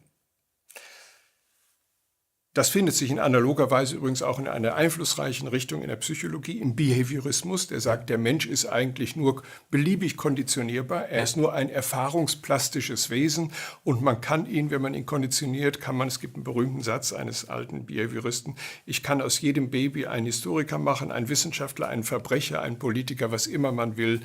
Also der Mensch als Festplatte, ich kann die Software aufspielen. Ich kann die Software aufspielen, das ist natürlich der Traum aller Diktatoren und einer der großen Behavioristen, Skinner, hat da sogar eine Utopie, Dystopie entworfen, Walden 2, und hat gesagt, das ist für uns die Möglichkeit des finalen Befriedungsprogrammes. Wir müssen den Menschen nur die Illusion der Freiheit geben, dann sind sie zufrieden. So, dagegen steht jetzt aber, und das ist das Thema natürlich in der Kognitionsforschung, das Bild, was wir tatsächlich in der Kognitionsforschung von der Natur des Menschen gewinnen. Unterscheidet sich das? Das unterscheidet sich radikal davon. Und das ist nicht erst heute, das haben wir in einer langen Geschichte, die auch schon weit ins 17. Jahrhundert zurückgeht, gewonnen. Das unterscheidet sich radikal davon. Also der Mensch ist, weil wir von Computern gerade gesprochen haben, festplattenmäßig keine 0 und 1, der Mensch ist unberechenbar. Ja, noch mehr. Der Mensch hat von Natur aus, nicht als Summe seiner Erfahrung, hat er bestimmte Konzeptionen von etwas, die er mitbringt. So wie ein Schaf nicht erst rumsucht, was Mutter ist, es weiß, was sozusagen seine Mutter ist. Jedes Tier hat eine innere Konzeption, was Nahrungsmittel ist und kaut nicht erstmal auf Steinen rum und sagt, ach nee, war ja keine Nahrung, ich muss mal weitersuchen. Das ist nicht Erfahrung, das ist in uns angelegt. Das ist dem Mensch angelegt. Das ist dem Menschen angelegt. Wir sind Teil der Natur, in uns ist genauso ganz viel angelegt und wir wissen heute durch Experimente auch mit Säuglingen, weil der Säugling sozusagen der Zustand vor jeder Erfahrung idealisiert ist. Wir wissen, dass der Säugling schon mit einer, man nennt das dann auch Protomoral, mit einer Hülse von Moralität zur Welt kommt. Der Säugling hat bereits ein Konzept von Fairness. Es sei denn, er ist selbst eingebunden. Es sei denn, er ist selbst eingebunden, das ist ein interessanter Punkt, das ist wieder sozusagen eine unserer, wenn man so will, Schwachstellen. Wir sind dazu prädisponiert, Doppelstandards anzulegen. Wir bewerten die Handlungen anderer nach anderen moralischen Kriterien als unsere eigenen Handlungen. So sind wir gebaut. Das ist eigentlich auch ganz natürlich. Das hat was mit bestimmten Evolutionsaspekten zu tun. Die Doppelmoral ist als Hülse sozusagen in uns angelegt. Jetzt kann man in der Kultur dagegen arbeiten, könnte den Menschen beibringen, wie du andere behandelst oder die Kriterien, die du anlegst, leg auch an dich selbst an. Kant. Oder man kann die Doppelmoral, und ich denke, die abendländische Gemeinschaft hat wie keine andere Kultur, weder die chinesische, indische, andere Hochkulturen, hat die Doppelmoral in dieser Weise perfektioniert als Grundlage ihres Handelns. Das ist die virtuoseste Form der Doppelmoral, die wir im Abendland geschaffen haben. So, der Mensch hat aber nicht nur diese Dinge als Anlage, sondern wir haben auch natürliche Vorstellungen von Zwang und Freiheit. Wir haben einen Freiheitsbegriff, das war ja Ihre Frage. Wir wissen, wenn uns jemand zwingt, wenn uns jemand die Füße zusammenbindet, wenn uns jemand hindert, zu gehen, wohin wir wollen. Dann verspüren wir mehr als Unbehagen. Dann kann ich nicht einfach sagen, das kann ich denen ja jetzt ankonditionieren. Wir haben eine natürliche Konzeption von Zwang. Wir haben eine natürliche Konzeption von Freiheit. Deshalb ist auch Freiheitsentzug eine Strafe, weil es weh tut. Weil Mensch will raus aus einem Gefängnis, der findet sich darin nicht ab. Er versucht sonst können Sie natürlich sagen, kann man sich ja dran gewöhnen. Ja. Es widerspricht etwas, was in uns ist. Und wir haben auch eine natürliche Konzeption von Verantwortlichkeit. Der Neoliberalismus hat wieder auch perfektioniert, auch ein ganz wichtiger Punkt, Verantwortungsdiffusion. Was heißt das? Wir haben heute Handlungen ohne Täter. Es gibt bei allen Handlungen, die wir haben, keine Täter. Sie können die größten Katastrophen anrichten. Es gibt keinen mehr, oder auch Wirtschaftskatastrophen. Deswegen nennt man es ja Finanzkrise und nicht Kapitalverbrechen. Die Finanzkrise war ein Kapitalverbrechen. Im Wortsinne ein Kapitalverbrechen. Dazu gibt es aber dann einen Kapitalverbrecher. Genau, Kapitalverbrechen ist, es gibt einen Verantwortlichen. Nein, wir haben die Verantwortung verdampfen lassen. Und das finden Sie, das ist einer der ganz wesentlichen Aspekte des Neoliberalismus. Das Konzept kommt übrigens aus der CIA, Plausible Deniability. Man muss die Verantwortung so diffundieren, dass wenn etwas mal rauskommt, sich in der Struktur niemand mehr finden lässt, der dafür verantwortlich ist. Er lässt höchstens symbolische Köpfe rollen, der Letzte, der man da, irgendein Stellvertreter, der im Büro was übersehen hat, einen falschen Haken gemacht. Aber die Entscheidungsträger kriegt man nicht und die Maschine an sich, die Software an sich bleibt stabil. Also wir haben im Grunde die absurde Kategorie, dass wir Taten haben. Aber keine Täter. Wir haben Taten, aber wir haben keine Täter. Wir haben den halben Nahen und Mittleren Osten in Schutt und Asche gebombt. Wir haben mit dem Drohnenprogramm eigentlich das größte systematisch terroristische Programm der Geschichte laufen und schaffen es dennoch, in unserem Selbstbild zu sagen, dass wir natürlich wie immer mit Ausnahmen menschlicher Schwäche anständig geblieben sind. Das ist das Selbstbild der westlichen Wertegemeinschaft. Und das funktioniert prächtig, weil es gibt ja keine Täter mehr. Es gibt schon Täter. Also wenn es zu einem Terroranschlag in Paris kommt, müssen wir gar nicht lange aufklären, sondern haben wir sofort die entsprechenden Farben parat des betroffenen Landes und strahlen damit das Brandenburger Tor an. Da haben wir dann schon einen Täter, weil die anderen sind immer sofort auffindbar. Wenn wir aber permanent Drohnen fliegen oder solche Überfallskriege machen, dann kommt das gar nicht vor.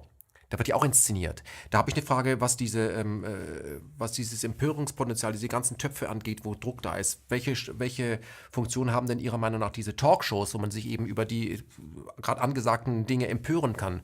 Soll uns das weiterbringen oder Anne Will und Maybrit Illner und Lanz, sie sorgen einfach, dass kurz Luft raus und dann kann man wieder von vorne aufhören? Ja, das ist die wesentliche, das ist die wesentliche Funktion. Das ist etwas Inszeniertes. Das ist ein sozusagen,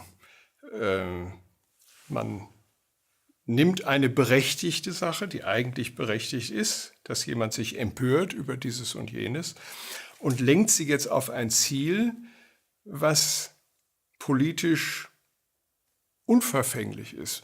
Also der wichtige Trick ist immer, der Effekt der Massen darf sich nicht gegen die eigentlichen Zentren der Macht richten, sondern wir versuchen immer, Dinge zu finden. Das ist ja natürlich genau die Geschichte auch mit der AfD. Es gibt etwas, was Menschen beunruhigt, was Menschen sorgt, die ihre Zukunftsperspektive verloren haben. Es gibt etwas, und der Reflex ist dann natürlich von den Eliten, dass man jetzt einfach sich über diese Menschen lustig macht und über ihre Dummheit redet, weil man natürlich über die tieferen Ursachen nicht sprechen will. Die AfD nutzt diese Geschichten und lenkt sie jetzt auf etwas ganz anderes. Sie lenkt sie aber nicht auf die eigentlichen Zentren der Macht. Denn die AfD ist natürlich eine genauso hardcore neoliberale Partei der Eliten. Sie hat sogar eine gewisse Symbiose, muss man sagen, mit den etablierten Parteien, weil sie denen wiederum ermöglicht, jetzt als die Leuchtgestalten, Angela Merkel ist ja die moralische Mutter Teresa da jetzt in dieser ganzen Geschichte, haben sie fast eine symbiotische Funktion mit den etablierten Parteien. Also dieses Umlenken auf etwas anderes von eigentlich berechtigten Sachen, das ist ein Standardtrick. Der ist auch in Südamerika, der ist überall, der funktioniert sehr zuverlässig. Aber Herr Mausfeld, was soll denn der Wähler machen? Ist das schon ein Trick? Also derjenige, der zur Wahl geht, ist schon auf den Trick reingefallen, weil Wahlen so harmlos sind, die bewirken nichts. Weil die dort gewählt werden können, sind eine Garantie dafür, dass das, was sie auch jetzt in Aussicht stellen, dass man das zwar versuchen wird, aber man garantiert die einen ins Amt gehievt haben, dass das auf jeden Fall gelingt. Ist eine Wahlkabine zu betreten, wenn man das getan hat, hat man dann schon den Intelligenztest nicht bestanden? Das hat viele Facetten. Man könnte so argumentieren, dass man sagt, das Verfahren der Wahl, das begrüße ich, das ist ein wichtiges Verfahren. Es ist also nicht das Verfahren, sondern es ist die Pervertierung des Verfahrens. Ob man die Auswahlmöglichkeiten, die Sie haben, die sind ja vorgegeben. Das heißt, der eigentliche Witz liegt natürlich immer schon in den Entscheidungen, die vorgegeben sind. Den Prozess haben Sie im Moment überall. Den haben Sie in den USA. Ja. wo wir sagen, ja, wir haben jetzt die Wahl und es gibt eben nur diese Alternativen und da ist Clinton natürlich eine der radikalsten Kriegstreiberinnen. Da ist Clinton die vernünftigere, weil sie nicht so eine abgedrehte Frisur hat und irgendwie vernünftiger zu reden scheint und so weiter. Wir bieten also schon extrem eingeschränkte Alternativen an und die stellen wir dann zur Wahl. Dass man sich immer über das geringste Übel entscheiden kann. Genau, das ist genau das Argument des geringsten Übels. Das spielt ja auch im Kontext der SPD. Die SPD ist ja traditionell eigentlich die Stimme der Arbeit, die Stimme der organisierten Arbeitnehmerschaft. Die SPD spielt aber auch da eine ganz große Rolle, weil sie sozusagen dafür die ideale Funktion hat, das Unbehagen, was da entsteht, zu neutralisieren und aufzugreifen. Sie ist eigentlich die ideale Pazifizierungspartei für gegenüber sozialen Unruhen. Das heißt, das ist genau dieser Punkt mit dem kleinsten Übel. Also das ist deswegen schwierig, weil man sagen muss, Wahlen ja, aber was mit diesem Verfahren gemacht wird, hat mit der ursprünglichen Idee von Demokratie überhaupt nichts zu tun. Das ist ähnlich wie mit der Entscheidungsfreiheit. Ja. Wenn man im Neoliberalismus sagt, wir brauchen eine Entscheidungsfreiheit, dieses Konzept ist pervertiert. Man kann sich heute entscheiden, bis man umfällt. Ja, bei Starbucks. Genau, man hat eigentlich den ganzen Tag einen Entscheidungsoverflow. Ja. Und damit ist das Potenzial erschöpft. Ja, für die wirklich wichtigen Entscheidungen. Ich muss ja auch in meiner Familie, ich muss in meinem Privatleben, der Mensch mag eigentlich keine Entscheidung. Ich bin eigentlich absorbiert schon, ich habe schon genug damit mit dem, was ich im Privatleben. Jetzt soll ich in all diesen Sachen, welche Apps lade ich runter, jetzt bin ich eigentlich vollständig erschöpft vom Entscheiden. So. Ich soll meinen neuen Golf konfigurieren. Ja, genau. Wissen Sie, was das bedeutet? Ja, genau. Das ist schwierig. Und so ist das ähnlich mit den Wahlen. Das ist ja der Punkt, den die großen intuitiven Manipulateure toll erfasst haben, wie Mussolini, der gesagt hat, die Leute können wählen, so oft sie wollen, ich habe es nicht mehr wörtlich, bis zur Erschöpfung, bis zur Verblödung. Das heißt, lasst sie doch ruhig wählen, bis sie nicht mehr können. Das ist die völlige Entleerung von Wahlen. Das heißt, der Kontext, in dem Wahlen stattfinden, das ist der eigentlich interessante. Und der Kontext, und das meine ich mit den eigentlichen Zentren der Macht, wenn wir den Kontext nicht ändern, und das ist letztlich eine kapitalistische Wirtschaftsordnung, in die auch die Medien wieder eingebunden sind. Bevor diese Dinge nicht geändert sind, brauchen wir abstrakt im luftleeren Raum, brauchen wir über Wahlen nicht zu sprechen. Kapitalismus und Demokratie widersprechen sich, sagt Noam Chomsky. Aber wenn Sie sagen, bevor wir das nicht ändern, wie sollen wir es denn ändern? Wer ist denn, wenn das Wir zerschlagen wird?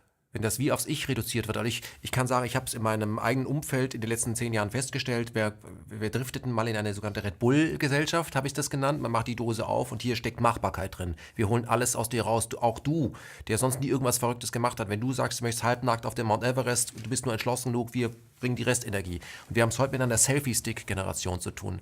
Also während man bei Red Bull noch irgendwas tun musste, beim Selfie-Stick, ich weiß nicht, ob Sie das kennen, hat man so einen Stick, vorne das Handy und macht von sich ein Foto, dass man existiert, das ist die Leistung. Man präsentiert sich, also express yourself. Wie wollen Sie mit so einer Gesellschaft etwas Neues, einen neuen Weg beschreiten, wenn Sie an den Universitäten oftmals, vielleicht ist Ihre Klasse eine Ausnahme, gar nicht wissen, die wissen gar nicht, worüber wir reden. Die können mit diesen Klassen auch gar nichts, sie sehen sich gar nicht als... Ja, das ist in der Tat, das ist ja auch in der sozusagen politischen Theorie ein ganz schwieriger Punkt. Wohin wollen wir eigentlich kommen und wie wollen wir von jetzigem Zustand zu einem anderen kommen? Das heißt, wir haben sowohl die Frage des Ziels, über das wir sprechen müssen, und die Frage, können wir das mit einer abrupten Revolution, können wir mit einer Revolution sozusagen vom jetzigen Zustand zu einem anderen kommen? Da muss man sagen, psychisch sitzt das mittlerweile so tief. Wir haben die ökonomischen Verhältnisse so tief in unsere Seele eingeschrieben, dass man nicht damit rechnen kann, einfach einen Schalter umzulegen und zu sagen, wir haben jetzt eine andere Situation. Das sind ganz schwierige Fragen, die sich stellen jetzt im Kontext eines solchen Überganges von der jetzigen Situation zu einem anderen Zustand. Aber da möchte ich kurz einhaken. Rudi Dutschke hat ja damals schon gesagt, als er gefragt war, was soll man denn machen? Wurde ja dann auch gefragt, dann wurde er gesagt, ja, er kann keine Antworten geben. Dann haben die so gelacht, solange die gesellschaftliche Bewusstlosigkeit nicht überwunden ist. Ja, da beißt sie die Katze natürlich. Genau, aber die gesellschaftliche Bewusstlosigkeit damals, war die weniger stark wie heute? Sind wir heute bewusstloser? Wir sind heute in jedem Fall bewusstloser. Wir haben heute eine wunderbare Mischung, wie man sich gar nicht hätte träumen können, von Orwell und Huxley. Ja. Wir amüsieren uns zu Tode. Ja. Bei Orwell haben wir nur sozusagen den Sicherheits- und Überwachungsstaat. Bei Huxley haben wir den hedonistischen Vergnügungsdingen, der uns ablenken soll von dem Wesentlichen. Ja. Das ist die Mischung, die wir heute haben. Orwell haben wir auch. Ja. Aber wir haben genauso Huxley, der Konsumismus ist der eigentliche Trick. Der Konsumismus ist der eigentliche Trick, uns von diesen Dingen wegzukriegen. Obwohl wir alle Freunde oder Opfer des Geldes sind, oder das ist unser Mammon, habe ich heute Morgen in den Nachrichten gehört, ich habe es mal getestet, dass der 500er jetzt eingezogen werden soll. Das läuft ja ganz klar auf eine Bargeldabschaffung hinaus, die ja kommen muss, wenn man sich anschaut, was die Märkte so treiben und in welchem Verhältnis das offizielle Zahlungsmittel, das Bargeld, zu dem Girogeld da ist. Trotzdem habe ich in meinem Bekanntenkreis, als ich darauf aufmerksam gemacht habe, wir hatten hier vor ein paar Tagen einen Hering, der dieses Buch geschrieben hat, Der Weg in die totale Kontrolle, da habe ich nicht gespürt, dass die Leute auch nur aufgeguckt hätten, sondern die haben weiter geguckt, was die Fußballergebnisse sind. Wie geht das? Weil jetzt geht es ums Geld, also Geld sollte uns interessieren. Auch das scheint uns nicht zu interessieren, wenn man uns das Geld wegnimmt. Verstehen Sie das noch? Es ist ja keine Frage, die jetzt erstmal große Konsequenzen für unser individuelles, aktuelles Leben hätte. Dann sind die Scheine eben weg. So, das heißt, unser Interessenhorizont, um den es uns geht, ist eigentlich unsere kleine Mikrowelt, der Status quo, in dem wir uns gerade befinden. Wir wollen wissen, haben wir eine Berechenbarkeit, eine Vorhersagbarkeit meines Lebens, kann ich morgen noch so leben, wie ich heute lebe. Das ist unser Hauptinteresse. Wir wollen wissen, steht der Russe schon im Vorgarten oder irgendwelche Flüchtlinge im Vorgarten? Ja. Ist unsere Mikrowelt bedroht? Ja. Aus dieser Perspektive schauen wir Nachrichten. Wir scannen sozusagen die Nachrichten darauf, sind wir irgendwie bedroht und sonst können Katastrophen in der Welt passieren, wie sie wollen. Wir machen die Nachrichten erleichtert. Können große Katastrophen passieren. Wir machen die Nachrichten erleichtert aus und sagen, meine Mikrowelt ist nicht bedroht. Das heißt, wir spielen Globalisten, aber sind eigentlich Lokalpatrioten. Wir sind eigentlich dafür nicht sozusagen gebaut. Wir müssen das eigentlich über die Vernunft, wir müssen das bewusst machen. Wir werden erst dann aktiv, wenn unsere Interessen, wenn unser Mikrokosmos in irgendeiner Weise gefährdet ist. Der Claim, der abgesteckte quasi. Ja, auch der psychologische Bereich, den wir noch einigermaßen psychisch in seiner Komplexität verarbeiten können. Die anderen Dinge sind eigentlich alle abstrakt. Also das ist ein schwieriges Problem. Wie geht man da vor? Ich wäre mit der Dutschke-Antwort jetzt nicht zufrieden, weil man möchte natürlich schon ein bisschen genauer wissen, was können wir machen, was machen wir falsch. Wir können vom Neoliberalismus lernen, weil der vom Leninismus gelernt hat. Wir können lernen, wir brauchen einen Werkzeugkasten. Wir müssen einen Werkzeugkasten haben, in dem ganz viele Instrumente liegen, mit denen wir experimentieren können, sowohl innerhalb der Institutionen, wie Gewerkschaften und so weiter, innerhalb des Systems, wie auch anti-institutionell. Also Anti-Establishment, das ist ja gerade ein neuer Begriff, den die AfD uns wieder enteignet. Ja. Denn Establishment heißt ja nur, das sind sozusagen die geronnenen, etablierten Eliten. Ja. Sie missbraucht jetzt wieder diesen Begriff für ganz andere Dinge. Wir brauchen aber einen Werkzeugkasten. Und das Interessante ist, wir haben aus der Geschichte ganz viele Werkzeuge, die uns ganz viele Leute aufbereitet haben, die Verhältnisse in Südamerika studiert haben, die Verhältnisse in Spanien studiert haben, die Verhältnisse im arabischen Frühling, wie wurden all diese Dinge zersetzt. Es gibt einen Werkzeugkasten an Erfahrungen, die wir aber, und das ist wieder das Thema Arbeitsteilung, da müsste es jetzt innerhalb der Linken wieder Intellektuelle geben, die uns das aufbereiten und die sagen, Leute, hier ist ein Werkzeugkasten, ihr habt etwas, ihr habt nicht nichts, wir haben historische Erfahrungen. Der Neoliberalismus hat die Linken sehr intensiv studiert und hat gefragt, wie müssen wir das machen, um bestimmte Fehler zu vermeiden und wie kann man bestimmte Schwachstellen nutzen und so weiter. Das müssten wir genauso machen. Die Empörung, die folgenlose Empörung, jeden Tag immer nur Vorgänge zu sammeln, über die man sich wieder mal empört, das reicht nicht. Dass wir so leben, wie wir leben, dass wir das Unrecht wahrnehmen, auch an uns selber, aber trotzdem morgens zur Arbeit gehen oder zum Arbeitsamt und darauf warten, dass wir Arbeit bekommen, das hat ja mit der Erzeugung von Lethargie zu tun. Das ist ja was sehr Lähmendes. Ich weiß nicht, wie viele Menschen in diesem Land auch inzwischen Medikamente nehmen, um nicht auszuflippen. Was sagen Sie denn diesen Menschen, die einfach nicht mehr aus sich rauskommen? Brauchen die anderen, die ihnen dabei helfen? Oder sagen Sie jetzt ganz privat, auch wenn Sie das niemals von der Kamera sagen würden, wir machen sie dann so lange aus, im Grunde ist das alles verloren. Der Feind ist so übermächtig, der ist so gut aufgestellt, Nein, der der hat Feind so einen das Vorsprung. ist er. Der Feind war historisch noch nie, der war deswegen noch nie so mächtig, weil er heute vollständig unsichtbar ist und damit unsere natürlichen Dispositionen zu einem Widerstand unterläuft. Wir sind in einer historisch ausgesprochen, hatten wir bisher noch nicht, deswegen müssen wir sie intensiv studieren. Wir sind in einer historisch ausgesprochen unglücklichen Situation. Die gute Nachricht ist aber, alle Dinge, die gemacht worden sind, auch die Konstitution dieser sogenannten internationalen Großkonzerne, waren menschliche Entscheidungen, die wir getroffen haben, auch die Großkonzerne mit Rechten auszustatten, wie sie überhaupt keine natürliche Person hat, Gebilde zu schaffen, mitten in unserer Gesellschaft, Gebilde zu schaffen, die einen durch und durch totalitären Charakter haben.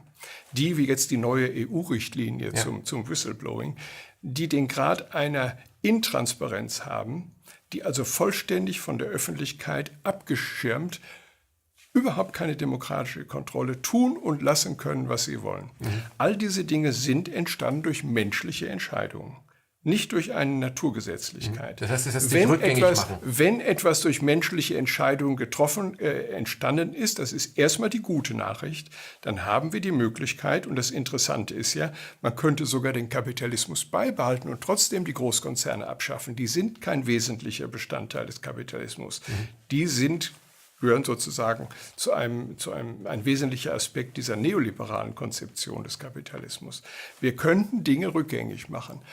Aber wir können es nicht dadurch, dass wir einfach auf die Straße gehen und naiv die historischen Erfahrungen, die wir in der Linken gesammelt haben, vernachlässigen. Und ein anderer Aspekt, den Sie vorhin schon angesprochen hatten, wir brauchen wie alle sozialen Fortschritte, die in der Geschichte errungen worden sind unter dem Mantel einer Rahmenerzählung. Es ist die Rahmenerzählung, die uns den Impetus, die uns die Affekte, die uns die positiven Teile, wofür zu kämpfen. Man möchte doch nicht immer nur gegen etwas kämpfen. Ja. Wofür kämpfen wir eigentlich? Was ist heute die Rahmenerzählung? Man hat uns mit der gleichen Systematik die Rahmenerzählungen zerstört. Man hat gesagt, Sozialismus ist kaputt, Kommunismus ist kaputt. Ein absurdes Argument, dass sozusagen im Sowjetkommunismus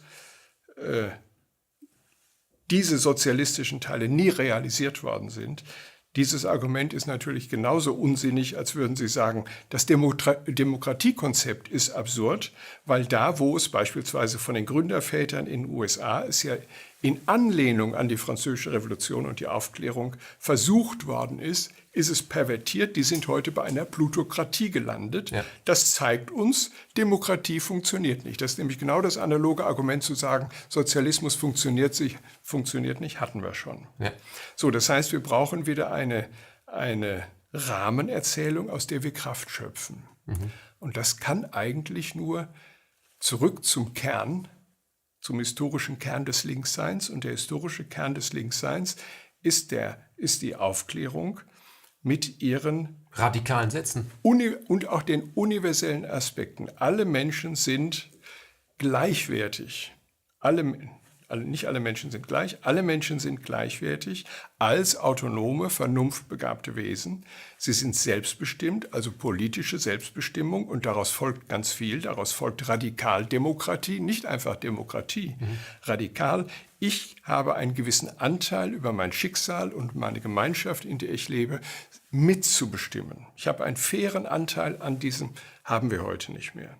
Daraus folgt, dass alle Bereiche der Gesellschaft dieser demokratischen Kontrolle, auch die Wirtschaft, unterliegen müssen.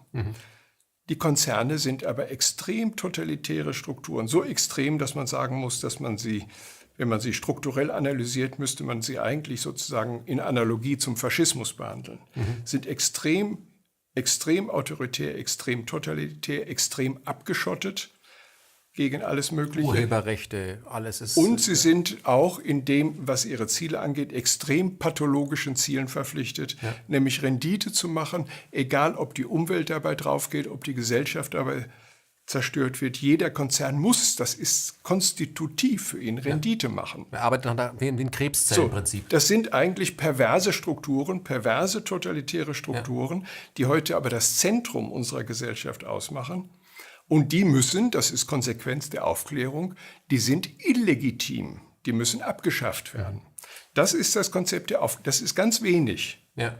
Wie man das dann macht und wie man das im Einzelnen gestaltet. Aber darauf könnte man sich einigen, das wird auch jeder unterschreiben, würde ich sagen. Das ist ist das Konzept. Alle Menschen sind gleichwertig, sollen Zugang zur Politik haben, über selbstbestimmt, das würde ja keiner sagen, nein, einen Augenblick mal, jeder sagt ja sicher.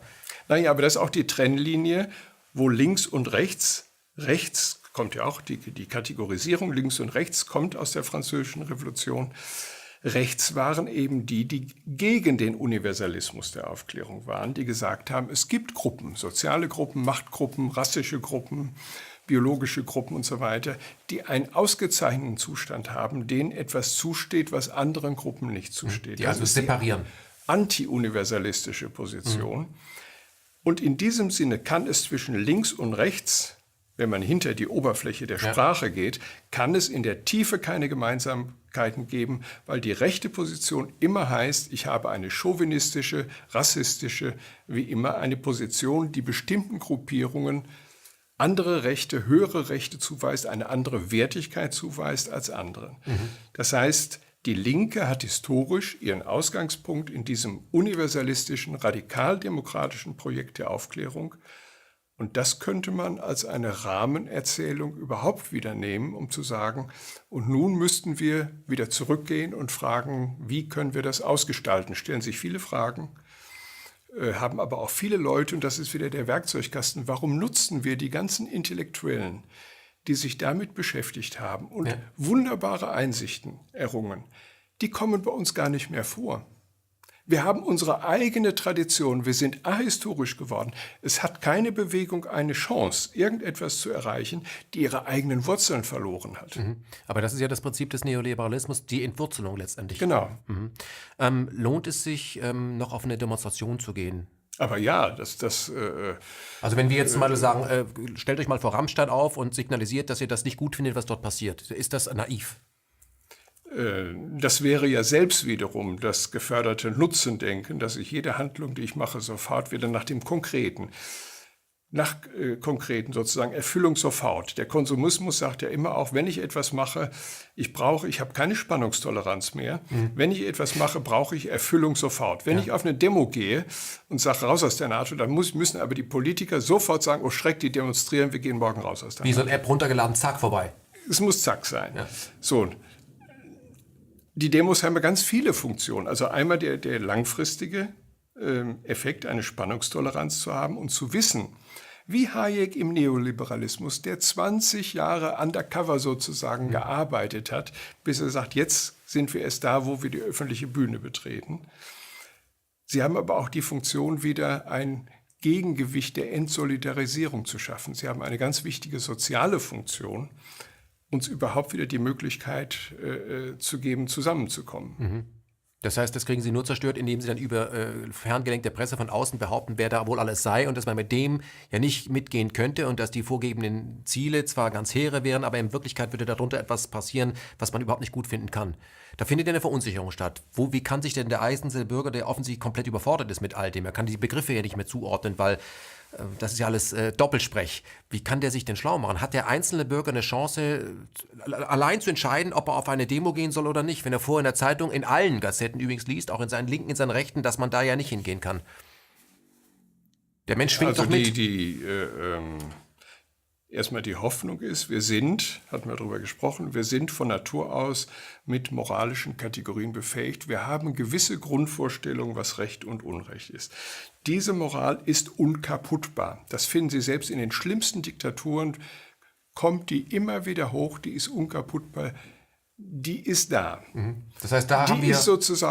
Die ist auch beim sogenannten normalen Bürger da, der spürt, hier stimmt etwas nicht, hier ist etwas, was man jetzt mit diesem Gefühl, hier stimmt etwas nicht, macht, ob man es wieder pervertiert und ablenkt. Ja. Das ist ein billiger Trick, zu sagen, wir richten es mal gegen die da oben, können die sich lange empören, weil die natürlich alle die gleichen Ziele haben, die Parteien. die Emotionen und diese Affekte in geeignete Bahnen sozusagen zu lenken. Der Affekt ist berechtigt, der kommt aus einer gewissen natürlichen Moralität. Ihre Frage ist jetzt, wie können wir denn dann, und das ist wieder die Frage der Arbeitsteiligkeit, der Einzelne kann das nicht. Der kommt von der Arbeit nach Hause, der kann jetzt nicht sagen, ach, da gab es tiefe Denker, die sich damit beschäftigt haben, schick mir die 20 Bände mal zu, ich werde mich da einlesen. Ja. Wir brauchen Arbeitsteilung, eine Vermittlungsfunktion. Das ist übrigens ein Thema, das ist im Neoliberalismus im Detail, das lohnt sich zu studieren, im Detail ausgearbeitet, die Second-Hand-Dealers of Ideas. Wir brauchen jetzt zweite Ordnung, dritte Ordnung, die die Sachen auf allen möglichen Ebenen aufbereiten, verarbeiten und so weiter und so weiter. Jeweils in welchen Kreisen man sein Vertrauen genießt, fließt das besser rein in die Menschen. Ja, oder es muss auch weil manche Dinge sind abstrakt, es muss greifbar und für den jeweiligen Kontext. Unser Werkzeugkasten muss so sein, der zumindest zeitweilige Erfolg in Südamerika lag ja daran, dass jede dieser Bewegungen gegen Trinkwasserprivatisierung, gegen Erdgasprivatisierung und so weiter auf bestimmte Fragestellungen sich spezialisiert hat. Das heißt, wir müssen diese Fragestellung wir müssen in jedem Kontext fragen, was aus unserem Werkzeugkasten könnte jetzt gebraucht werden. Jetzt gibt es aber die Intellektuellen, also die richtigen Intellektuellen, die gibt es gar nicht mehr, jedenfalls nicht so wie in den 70er Jahren, wo es auf allen möglichen Ebenen Schriftsteller, alle möglichen Leute gab, die versucht haben, diese Dinge zu vermitteln. Ja, was waren eigentlich für Einsichten, die wir im Spanischen Bürgerkrieg gewonnen haben? Hat Enzensberger damals ein Buch drüber geschrieben. Das heißt, es gab ganz viele, die jetzt nicht so genau und auch nicht in diesem Detail, die aber eine Möglichkeit hatten, an diesen Erfahrungen zu partizipieren. Ja. Wir sind auch historisch entwurzelt, wir sind von den eigenen Erfahrungen der Linken entwurzelt. Und jeder versucht als Einzelkämpfer, auch eine Idee des Neoliberalismus, jeder ist ein Unternehmer seiner selbst. Und wenn er scheitert, heißt das nur, er war ein schlechter Unternehmer, er hat auf dem Markt nicht bestehen. Die Schuld liegt immer, wenn wir versagen, das ist der Trick des Neoliberalismus, die Schuld liegt immer bei uns. Nach dem, was Sie hier sagen, haben wir möglicherweise die Aufklärung falsch verstanden? Oder hatten wir sie schon mal besser verstanden und jetzt haben wir vergessen, dass wir sie schon mal besser verstanden hatten? Ja, wir haben sie natürlich völlig falsch. Wenn wir heute von Aufklärung sprechen, dann meinen wir Tornados und AWACS. Ne? Ja. Oder Handydaten weitergeben für einen Drohnenangriff. Ne? Das ist Aufklärung. Ja. Und dann gibt es natürlich noch das, was man in der Schule als Aufklärungspoesie lernt. Unser Selbstbild, wir sind die Guten. Wir hatten ja anders als diese, wie heißen die da, Islam und all diese anderen unaufgeklärten Länder, sind wir durch die Periode der Aufklärung gelaufen. So, das heißt, wir haben eine Selbstbildrhetorik, die in der Schule vermittelt wird. Übrigens sind die Schulen vor lauter Beschäftigung mit Medien die Hauptindoktrinationsanstalten unserer Gesellschaft. Die Schulen kommen völlig aus dem Blickfeld. Ja. So, das heißt, die Aufklärung ist übrigens schon zu Zeiten der Aufklärung missverstanden worden. Die war immer missverstanden, weil man die kritischen, die wirklich radikalen Teile der Aufklärung, die gegen die Zentren der Macht gingen, die wurden ganz schnell pervertiert, schon durch Voltaire selbst und Rousseau und so weiter. Die Aufklärung wurde schon im Prozess des Entstehens wieder entschärft. Also das ist historisch ein ziemlich komplizierter Prozess. Man hat versucht, sie in dem radikalen Element, in dem wirklich revolutionären, und was heißt, wenn wir fragen, was bedeutet heute revolutionär zu sein? Revolutionär heißt, ein radikaler Demokrat zu sein. In diesem radikalen Element wurde sie ganz schnell verwässert und handzahm gemacht. Ich möchte Sie hier mal zitieren. Sie haben geschrieben, Fakten unsichtbar machen. Das sind ja alles Fakten, von denen Sie sprechen. Fakten unsichtbar, also historische Fakten, das sollte man ja wissen. Diese Fakten unsichtbar machen ist das Tagesgeschäft der Politik und der Presse. Sollen wir weniger Presse konsumieren, weniger Politik gucken? Man muss, wenn man den Kontext der Medien kennt, kann man sie nutzen, so wie man auch Wall Street Journal nutzen kann. Wenn man weiß, wer schreibt. Wer schreibt und in welchem Kontext ist das. Wenn ich sie naiv lese als ein Wahrheitsvermittlungsmedium, dann bin ich natürlich meiner eigenen Naivität sozusagen aufgesetzt. Das ist ein Punkt, den übrigens einer der sehr einflussreichen Liberalen im alten Sinne, amerikanischen Philosophen John Dewey, hat 1935 eine Arbeit geschrieben, The Unfree Press. Nichts Neues, wird heute immer so getan. Ja. Er hat gesagt, es ist völlig verpuffte Energie, ein Fall nach dem anderen sich darüber aufzureden, wo die Presse eine Fehlmeldung gemacht hat, eine Falschmeldung, wo sie nicht die Wahrheit berichtet hat. Wir stapeln sozusagen Empörung auf Empörung, weil wir den eigentlichen Punkt gar nicht zu sehen kriegen sollen. Ist unter den Bedingungen des Kapitalismus überhaupt eine freie Presse möglich? Wir müssen auf den institutionellen Aspekt achten. Da sind wir bei der Full Spectrum Dominance, von der Sie auch sagen, wir denken sie erst militärisch, wenn wir es überhaupt verstehen, den Begriff, aber eben nicht zur Wasser, Land, Luft, sondern es geht eben auch um Meinungshoheit, die Meinung beherrschen, damit die Köpfe beherrschen, das Verhalten kontrollieren. Wir wollen am Ende vielleicht ich finde, es gab viele helle, positive Momente in diesem Gespräch, aber wir wollen den Menschen, die das einschalten, vielleicht etwas auf den Weg geben, wo sie anfangen können, etwas zu verändern.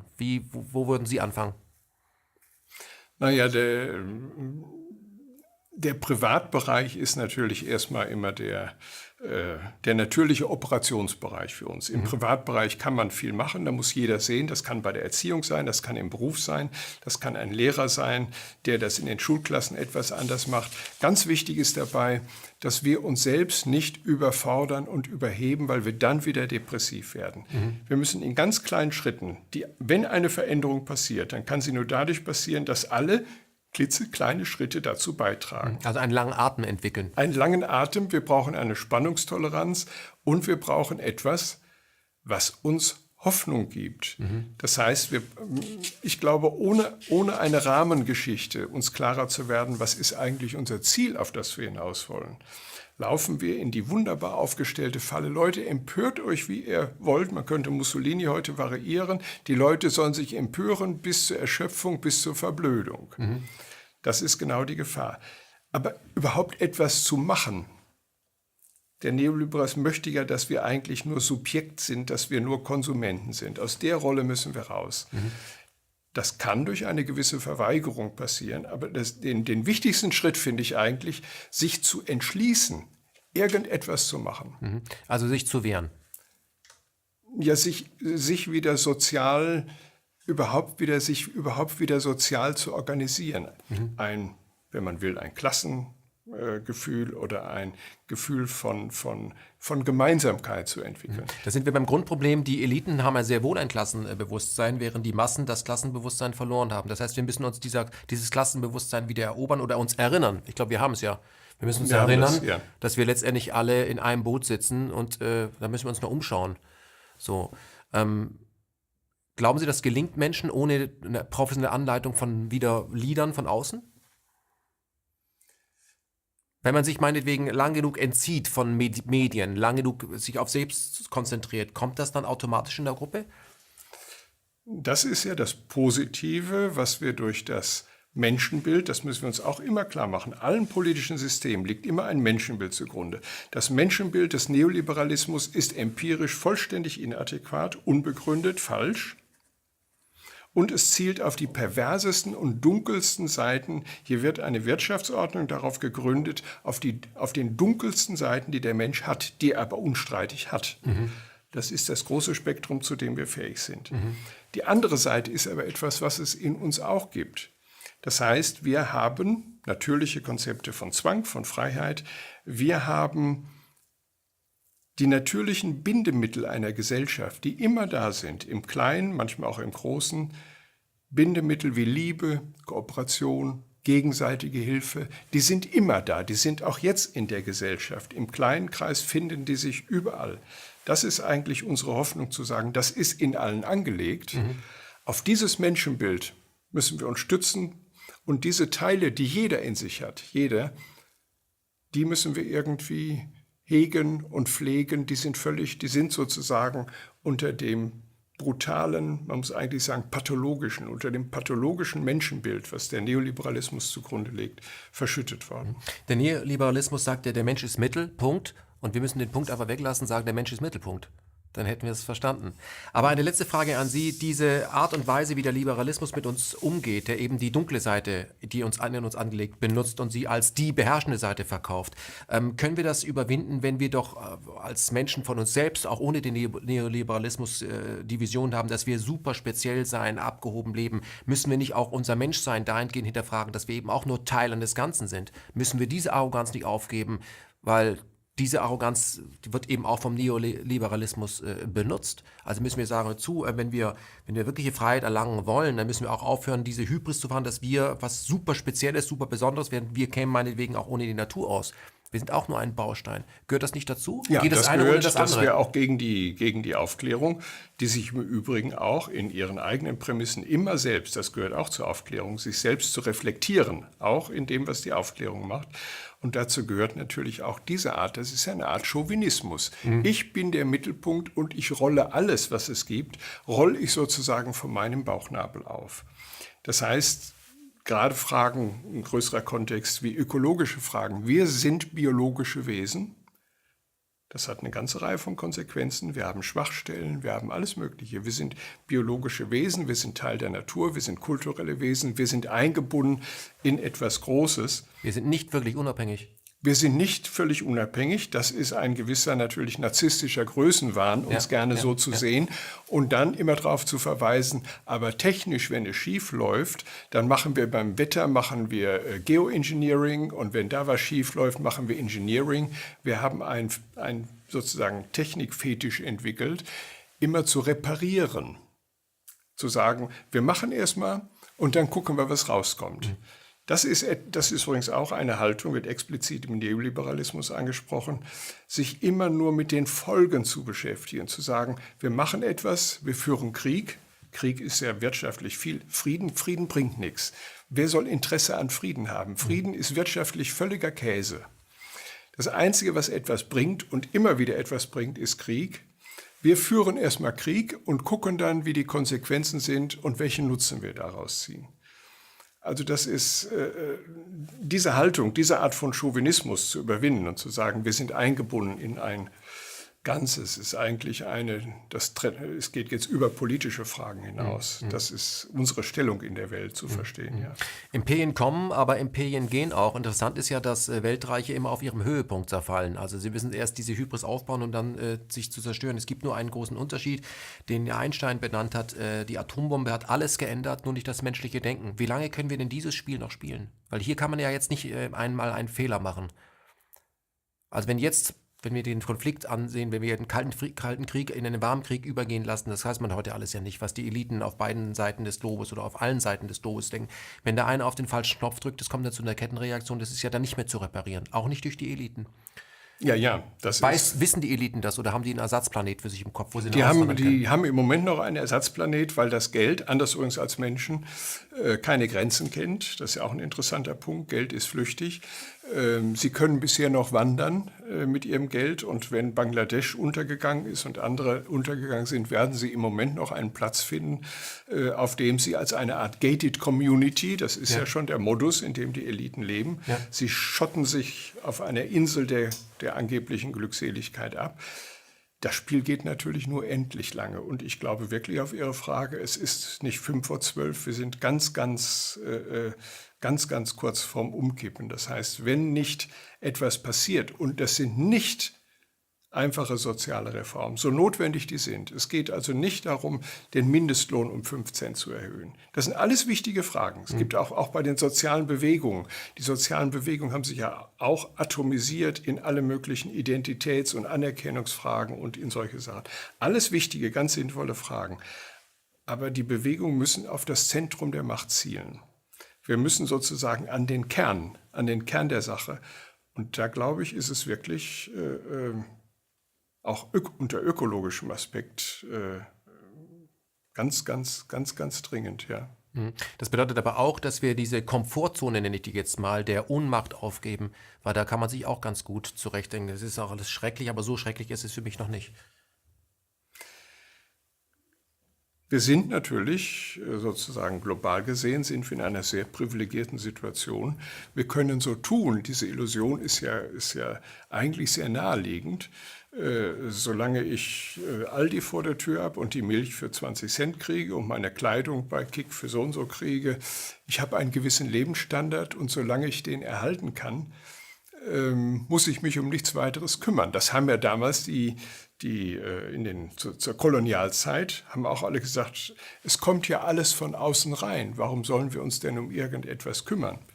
Bis dieses System dann zerbrach und dann kommt es natürlich zu sozialen Unruhen. Das ist eine natürliche menschliche Disposition. Wir bewegen uns erst, wenn es kracht. Deswegen waren nach dem Zweiten Weltkrieg, haben wir die universellen Menschenrechte. Wir sind erschrocken plötzlich. Wir sind für einen kurzen historischen Moment, sind wir erschrocken über das, was wir da angerichtet haben. Und dann ist unser Gedächtnis aber wieder ganz kurz. Und wir sind in unserem Mikrokosmos, das meinen Sie, behaglich eingerichtet. Die Neigung haben wir, die Neigung müssen wir kennen. Wir müssen uns selbst erkennen, wenn wir etwas ausrichten wollen. Das lässt sich nur durch, und ich glaube auch wieder nur durch Arbeitsteilung. Wir brauchen die Gemeinschaft. Wenn ich alleine isoliert bin, komme ich da nicht raus. Wir brauchen die Gemeinschaft, wir brauchen die Arbeitsteilung, wo ein Werkzeugkasten bereitgestellt wird. Was kann man in einer solchen Situation machen? Der Einzelne kann diese Frage nicht beantworten. Sehen Sie eine große Chance, weil wir haben Sie jetzt hier eingeladen, weil wir Sie im Netz gefunden haben. Ich war nicht zufällig an der Uni Kiel, habe Sie gehört, dass Sie sagen, okay, über die Vernetzung entsteht ein globales Bewusstsein und da steckt auch eine enorme Energie und eine solche Situation haben nicht nur wir noch nie gehabt, auch die Eliten haben die noch nie gehabt. Das heißt, auch hier können wir neue Erfahrungen machen. Sehen Sie da ein Zeitfenster, was wir nutzen können? Wir haben nur die Chance, so zu tun, als gäbe es. Ich kann jetzt nicht warten und sagen, wir warten mal die Analysen ab, ob jetzt das richtige Zeitfenster ist. Ja. Das richtige Zeitfenster ist heute und nicht morgen. So, insofern haben wir da eigentlich gar keine andere Entscheidung. Das muss sofort passieren. Aber das Netz als Verstärker von Entschlossenheit und auch von Bündelung von Informationen und von Erfahrung. Wir müssen bereit sein zu experimentieren. Keiner weiß, was rauskommt.